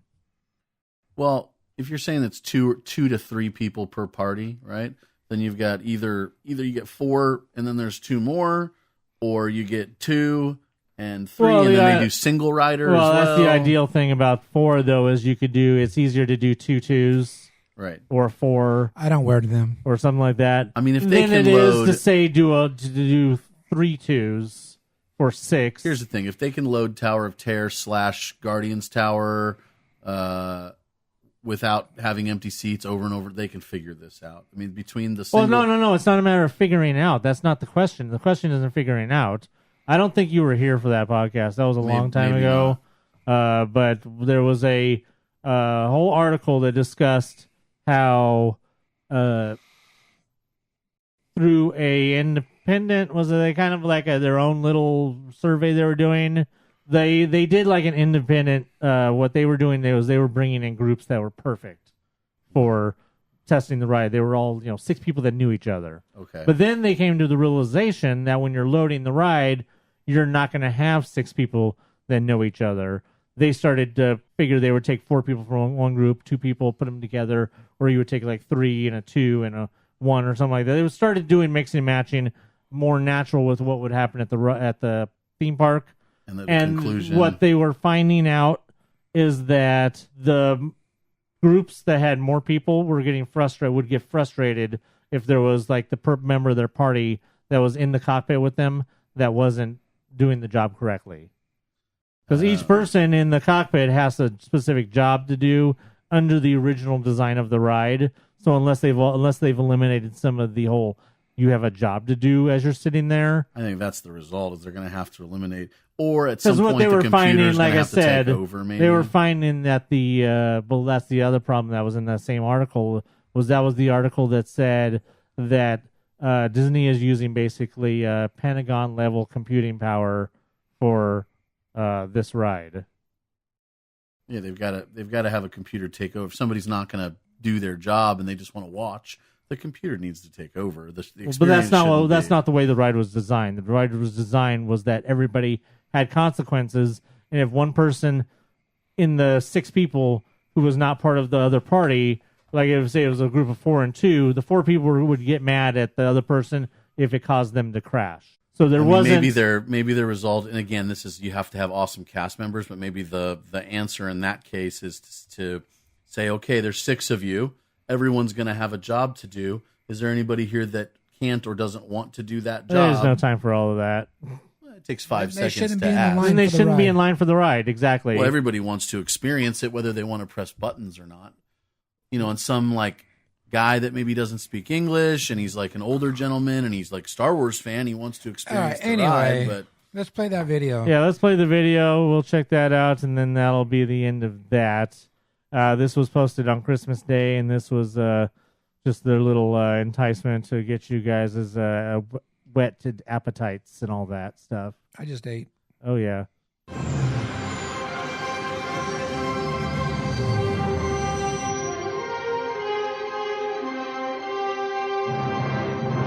I hope that when people come to Star Wars Galaxy's Edge and they experience it for the first time, that this place they're walking through and the characters they're seeing and the beasts and aliens and droids puts them in a position where they give themselves over to the moment, to the story, and play with us in the world of Star Wars. It will be jaw-dropping and incredibly emotional to walk into the land for the first time, to actually be standing there amongst the buildings, amongst the ships, and have this feeling that it is all real, that has been brought to life, and it is right there in front of you. It's overwhelming.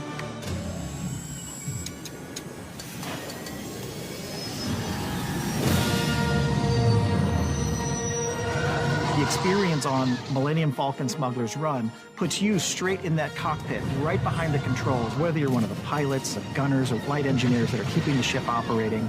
It is going to be an intense, super fun experience on the fastest ship in the galaxy.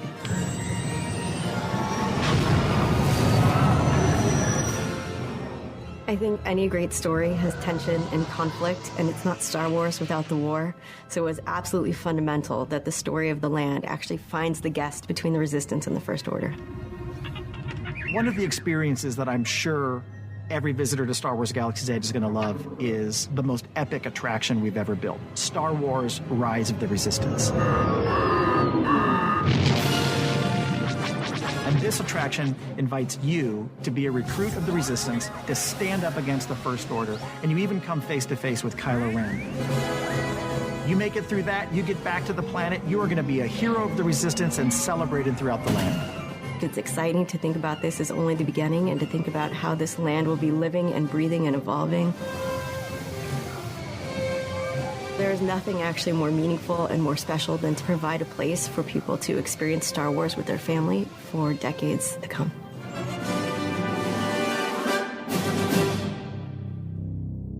I wanted to note that there was people losing their when that video came out because it said fall 2019 for Florida. Yeah. Because previously it had been saying late fall. Oh. Hey, So there was people that thought that was a big deal. The guy who was talking about it sounds like Rob Lowe. Scott Tobridge. He sounds like Rob Lowe. Oh, okay. I don't know him. Carrie Beck, the woman who was talking in the video, that she's part of the Lucasfilm story group. So that shows how detailed they're getting. Obviously, that they have people that are actually part of the story group, the people that are contributing to the overall story of not only the movies, the TV shows, and everything, that they're making that big of a deal to make sure that everything is in continuity with each other. We just learned actually just this last week that there's going to be a novel coming out that's going to show how the Millennium Falcon why the Millennium Falcon is at Black Spire Outpost, that the pirate Hondo Anaka from the Clone Wars and Rebels, that he stole somehow, gets the Millennium Falcon, and he's the one who takes it to Galaxy's takes it to Batuu. And of course, we know from previous things that Hondo is going to be pretty integral to your overall story while you're there. So that definitely, obviously, because we know that the implications of what happens when you're on the Millennium Falcon ride will follow you around, and the fact that he's the one that took the Millennium Falcon definitely increases your chances of some interesting, things going on with him. And part of the video, you actually see in part of the video them doing some sculpting on a model, and you can tell one of the models is actually a Hondo mask. Cool. So I wouldn't be surprised if either he's in the ride somehow, like there's maybe a audio animatronic Hondo, that would be really cool, or if that was sculpting for the actual to have a Hondo character walking around Galaxy's Edge. All right, so speaking of Star Wars, we got our another announcement about the Mandalorian, the series that'll be coming to the streaming service late next year. We got word that they have a composer, and it'll be Ludwig Göransson. Oh, not Mundrake? No. Oh, okay. He was actually he did the music for Black Panther. Oh, cool. So he will be joining Jon Favreau and company on The Mandalorian. So he's going from Wakanda to a galaxy far, far away. Awesome. So if you're a big fan of the music from Black Panther, you should be very excited then about The Mandalorian. Some great music. It's mail time. Hey, we have mail. It's time for the mail? There's more mail? It's all mail because there's only 3 of us here. All right, anyway. Big old sausage fest. Nasty. All right, first email is from Ernesto. Hey. Now, I don't think this is the Ernesto we think it is. Uh-oh. I don't know. It might be. No, I don't know. Anyway, subject line is Happy Holidays to MousePIRE. This was sent on December 20th. What's up, everyone? I'm happy to see the 3 caballeros all are together again in the podcast. I wanted to ask your... I'm Donald. Yes. No. I'm calling it. I wanted to ask your opinion on the upcoming opening of Galaxy's Edge. What do you think will be the most likely hard-ticketed preview exclusive we'll feature, like celebrities, for example? I'm thinking it'll be like the Guardians of the Galaxy ride VIP party. For Star Wars? I mean, most likely, yeah. I don't know if there'll be celebrities, but there could be some celebrities. Star-studded! I guess that's the question. Would they include the celebrities and mix them into the ticketed event, or would they just have them come for a meet? You know, because if you're a celebrity, if you are a legit celebrity and you want to do something with Disney, you just have your agent call them or whatever, and they have like special stuff they do. However, I think in this case they would probably mix them in with like the media event and just ask the media not to. I mean, I'm going to say that when Galaxy's Edge opens in Florida, that's when you have the better chance of more media. I mean, I could be wrong. Just thinking about, I'm pretty sure there was probably a lot of celebrities and stuff at the opening of Harry Potter in Florida. But yeah, when we had our Harry Potter open, the Weasley twins were here, and that was it. And they gave out pizzas, but that was it. There was nobody else here. It was just the Weasley twins. No major players or nothing. Well, because it was the second one, and it was years later. Well, yeah, that's what I mean. But the Galaxy's Edge will have the first one, so you would hope that there would be some sort of hoopla. Yeah, I'm pretty sure they do the whole press event and with the celebrities like any other opening. Oh yeah. I'm sure the APs will only get a discount on the preview party tickets. AP discount? No, definitely not. Yeah. He laughed at that. He was being sarcastic. Okay, good. Yeah. Also, do you think they will actually go all out for May the 4th, 5th, or possibly have some kind of Star Wars based event in the park, like Star Wars weekends in Walt Disney World? You know how they used to have that. The only planned event that's unofficial is Michael the Mill Guys. This is something I was actually going to talk about earlier. As the parks continue to be so packed all the time, they have less incentive to do any sort of special anything. And it's unfortunate because, the AP sales are as much as they've ever been, and they're, so then why they don't have to incentivize anybody anymore with AP parties. In this case, Do they want Star Wars weekends here? I think that they have those in Florida because there's a specific 2 or 3 week period in early May that's a little bit dead. And they do those Star Wars weekends to increase attendance right just at that time. Actually, they haven't done Star Wars weekends in 3 years, and they were 4 weekends in May. Right, but it's other than. You're correct. What my point is that other than Memorial Day, the 3 weeks prior to that, even into April, are they're less attended. It's one of their few dead times because it's like right before the schools get out. Florida's a really bad example to compare with here because they have different kind of seasons and they have multiple parks and. Yeah, you're right. That's what I was getting back to the comments on the price raise thing. One of my favorite comments was, "Well, they just need to build 2 more parks." Yeah, that's another comment I made. Somebody talking about Walt rolling over in his grave, and I said, I think the only thing that Walt, because at some point Walt has to be practical, right? He wanted it to be affordable for every family, blah blah blah. But if you've got a place that's so popular you can't keep people away, even by raising the prices, at some point he's got to be practical. The prices have to go up. But I think the only thing that Walt would have done differently than the management now, or if his family was still in control, is that the expansion would be more, they'd be trying to expand a lot faster. There'd be another park in the U.S. There'd be a third gate here.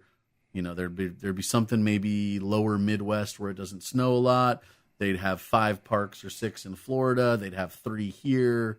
They'd be trying to expand, I think, more. That's my opinion. Now let's just get this straight that Walt was cremated and he's not rolling in any graves. Right. Next one, it says, last but not least, will Rantony pay for a preview party? LOL. If you had the money, would you pay? If it's $500 and you had it, no big deal. Would you pay it to go? 500? I don't know about 500, but I mean, yeah, I don't know. I mean, that's half of a pass. Well, not anymore. It's not, but it used to be. I don't know. I mean, I can't make that. I can't just say that until it happens. I hope you all had. He said have, but a great holiday, and thank you for the great, entertaining, and informative podcast in 2018. Hear you next year, Ernesto. P.S. Happy Kwanzaa. All right, thank you for your email, Ernesto. All right, so our next email is from Wreck-It Rachel. And her subject line is Live from Disneyland. Well, the parking lot. We spent the day at the parks, obviously. It was crowded, but I'm used to that now. All the Christmas stuff was still up, so we got to see the castle and Small World all lit up without all the people in front of it. We went to try the Tropical Hideaway. 2 thumbs up. I tried the Raspberry Dole Whip, and I recommend to stick to the OG pineapple. No. However, I dipped my spoon in my godson's pineapple and then into the raspberry, and that was good. The squirrel is the way to go. My friend had the bao and the sweet cinnamon dipper thing, and she had nothing but good things to say about it. We had a good day. It was mostly chill and chilly. We went to go look at the new Disney store. It's all industrial modern now, like a hipster decorated it. Disney Hollister. Oh, well, what can we do? Did everyone have a nice vacation? I did. It was cool. It was nice to just chill and go to the parks and enjoy my raspberry orange or my orange raspberry Dole Whip. Tim's probably did what he, during his vacation, probably did what he's doing now, just on his phone. Yep. So nothing new there. No. And Anthony had no ranting going on. Yeah, what did you do? We never talked about that I know of. I didn't do anything. No.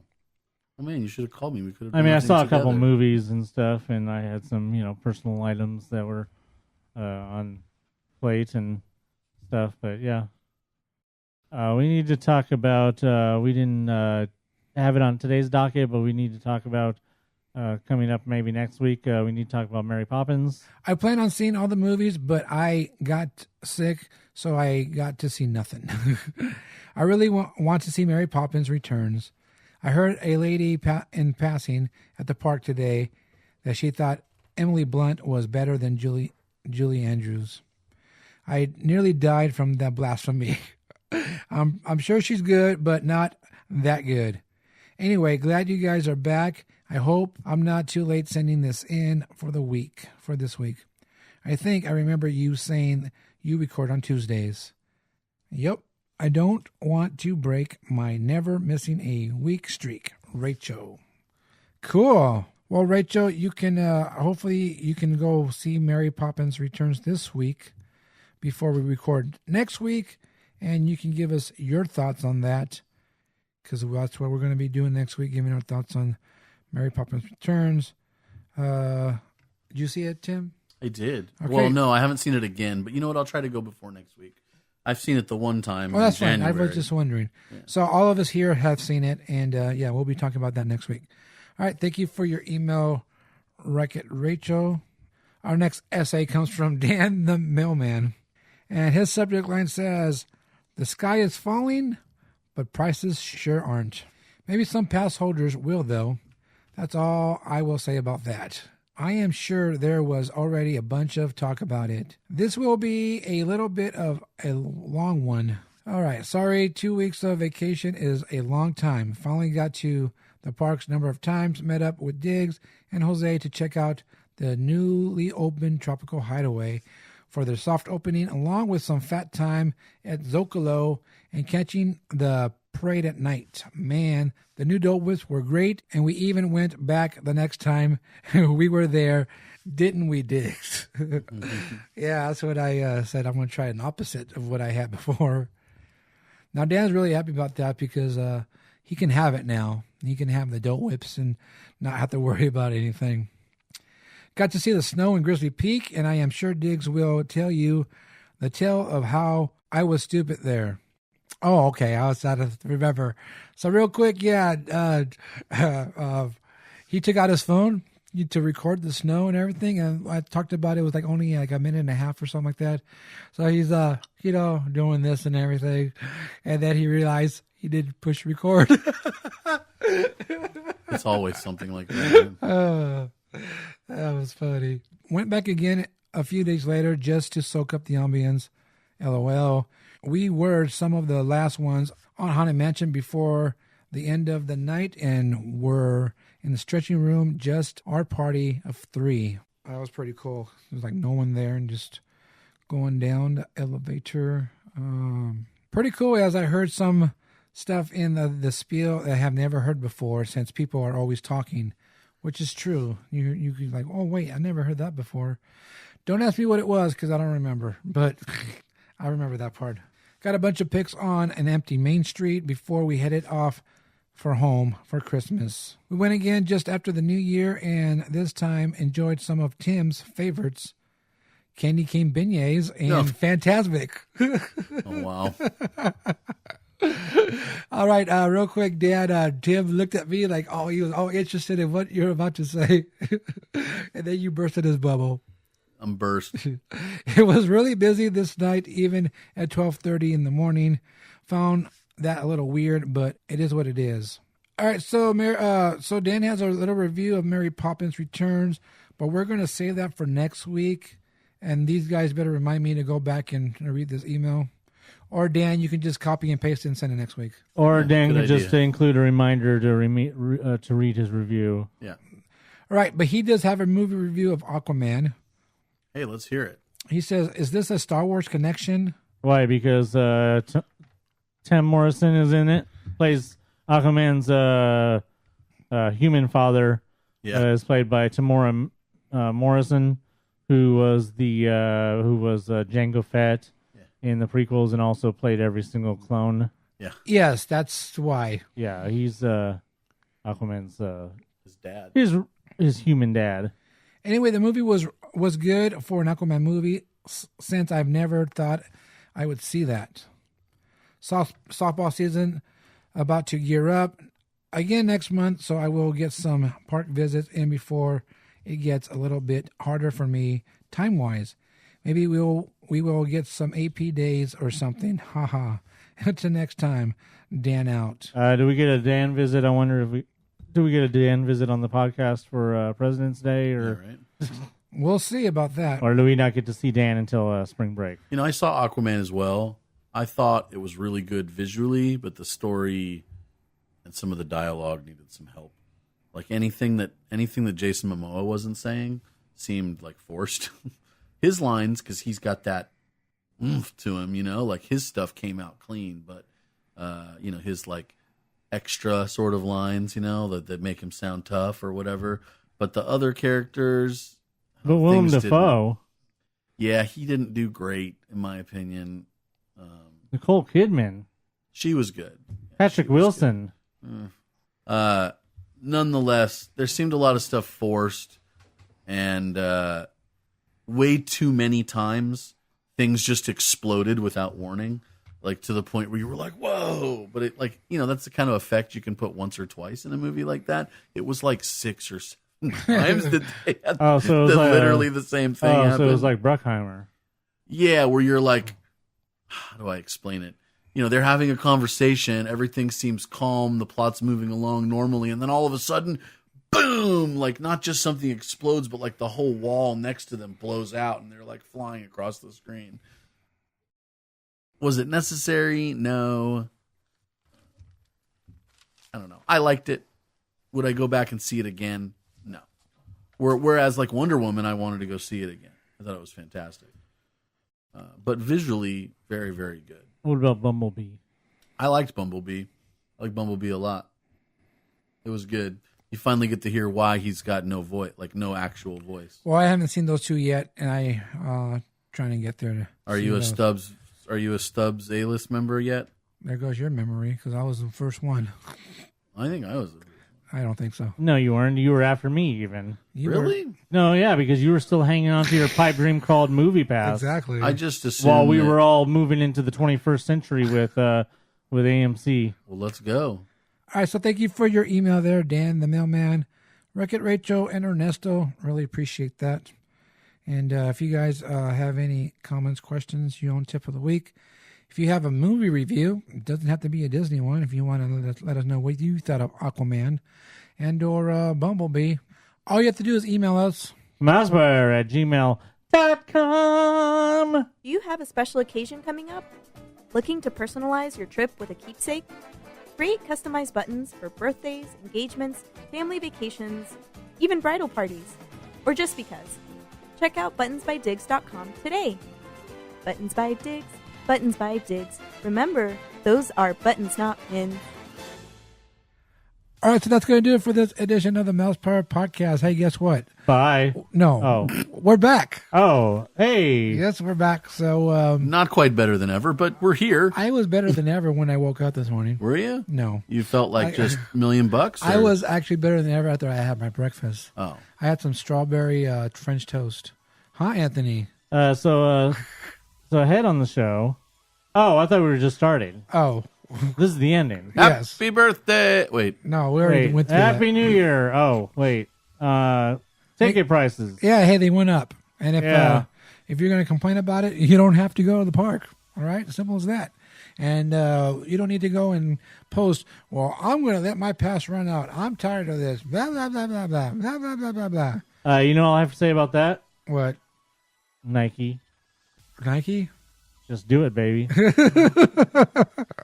So, yeah, there you go. If you guys going to complain, don't go to the park. Just do it. Don't renew your pass, and we will thank you. And hopefully it does get a little bit more more space there. Bye. Not too crowded. But I doubt that. Doubt it. All right, so don't forget, we have refurbs going on, and that's what happens during the month of, January. yes, in February and all that, leading up to a spring break. So we will be having refurbs in the park, and you got to deal with that too. And hey, head over to Tropical Hideaway. Try all the tropics that are going on over there, and Maybe you might be able to find somebody hiding away. yeah, exactly. And let us know what you think of the food over there and the whips. Just email us and give us a little review. You can go see the bird, which apparently has no accent. It's kind of an accent. I don't know. I heard that the bird was kind of whitewashed sounding. Probably. I do have a video on Instagram, so you can check out the video of her talking. Oh, and don't forget that Captain Marvel's coming to the park. They actually moved Black Panther has been moved out of his spot, and they're going to be moving in Captain Marvel over there, stage 17. So, did we have a date or just not yet? No, I had just speculated that it would probably be somewhere around when the movie opens, which is, of course, March 8th. All right, so you can expect her heading over to DCA during that time, and I know that there are, fixing up that spot for her. Of course, a note on Captain Marvel, tickets are now on sale as of Monday. If you haven't gotten your tickets for the first few opening days, sorry, you probably snooze, you lose. Yeah, I just now bought tickets for the late showing on opening night, on Thursday night, and was left with like a couple of seat selections in the back. Well, luckily, we got two next to each other. But if you jump on it, if you haven't gotten them by the time this podcast airs, you're not seeing it opening night. Yeah, you should be okay. Night. It's opening in Dolby, and it's also going to be in IMAX, and then probably in some sort of real 3D. So, I mean, you can still get, like, if you have a local spot. Yeah, you have plenty of chances to see the movie. Just whether it's in your preferred format is a different story. And speaking of tickets, don't forget you can check out the Disney's 3-day ticket offer, and one park per day. And you can go ahead and add Park Hopper to that, too. Take advantage of that if that's a pretty good deal. $60 per day. Hey, why not? Other than that, that's about it. I have nothing else. All right, so of course you can find us on the social medias. We're MousePIRE on Facebook, at MousePIRE on Twitter and the Instagram, merely MousePIRE on the Snapchat. Well, I'm Tim, and you can find me on Facebook, Tim Fresh One. He's fresh. Between the fresh and the one. I'm the only one on Facebook with that name, so I should be pretty easy to find. And you can go ahead and message Tim there if you want to send him cookies. Yes, I mean if you want to send me cookies, because I need some sort of diabetic cookies. I mean, if they're sugar-free, that would be kick-ass. But if they're not, I can handle a little sugar, right? Right. It's not going to kill me. At least not now. No. Maybe when I'm 65. I don't know. Maybe. Yeah. So when you're 64. And just to interject real quick that we do have word that the new security situation there on the west side of the Esplanade, or the east side of the Esplanade, is currently under construction. So cool. Hopefully at some point we will see the new security checkpoint there. You can find me on Instagram at Blue1313. Also follow Buttons by Diggs on Instagram. There you will see your button order going out. Hey, don't forget to head over to dgpclothing.com. Get your MousePIRE gear, or get your annual pass holder decals, or get your own special made decals. I don't know. Just head over there, send a message saying what you would like to customize, and you can get that done. And don't forget to head over to YouTube. Check out the podcast there. All you have to do is search MousePIRE Podcast on YouTube. Or, hey, you know what? We got our own link now. So yes, we have our own YouTube /something/MousePIRE link. So that will be pinned to the MousePIRE podcast every week. So you can check that out. And don't forget to head over to patreon.com/MousePIRE. And even though the prices of the park have gone up, we still have the $3 Marco the Mail Guy special, so you can help the podcast. $3. Hey, it didn't go up. It shouldn't go up to at least $3.50 for inflation. No, we're going to be kind. No, it's Disney inflation. It went up to $18. Michael the Mail Guy $3 special is now $18. No, just kidding. It's only $3. He'll help the podcast out, and we would really appreciate it. We need equipment, apparently. Yes, we are all just... One thing we need specifically is, how much does it cost? It doesn't matter. So we just need help. We need help. Donate things. Give us $500. No, less than a couple $100, but it's a nice big $500. Thing. Okay, whatever he said. Buttons, not pins. And until next time, remember, you can sit comfortably at home on your computer posting complaints about how Disney raises the ticket prices, or you can quit bitching, get out of the house, and go out into this big, beautiful world of nature. So for the Captain, Mean Gene, and Super Dave, I'm Anthony. I'm Tim. I'm Diggs. Happy New Year! Bye. I believe he's tooling with you, sir. I was. We're doomed. Aren't we? He's like, say something. This podcast is intended for entertainment and informational purposes only. Audio, sound bites, and other clips are property of their copyright holders. All original stuff is ours and property of MousePIRE.com. Blah, blah, blah, blah, blah, blah, blah. Blah, blah, blah, blah. In this week's episode, we're celebrating another New Year with raised ticket prices. Yay! Happy New Year. Okay, you were literally sitting right here for the memo. I was. Get out of the house and get into the big blah, blah, blah, blah. In this week's episode, we're celebrating another New Year with raised ticket prices. Yay! We'll take a deep dive into the price changes, Anthony's pockets, and still won't find anything.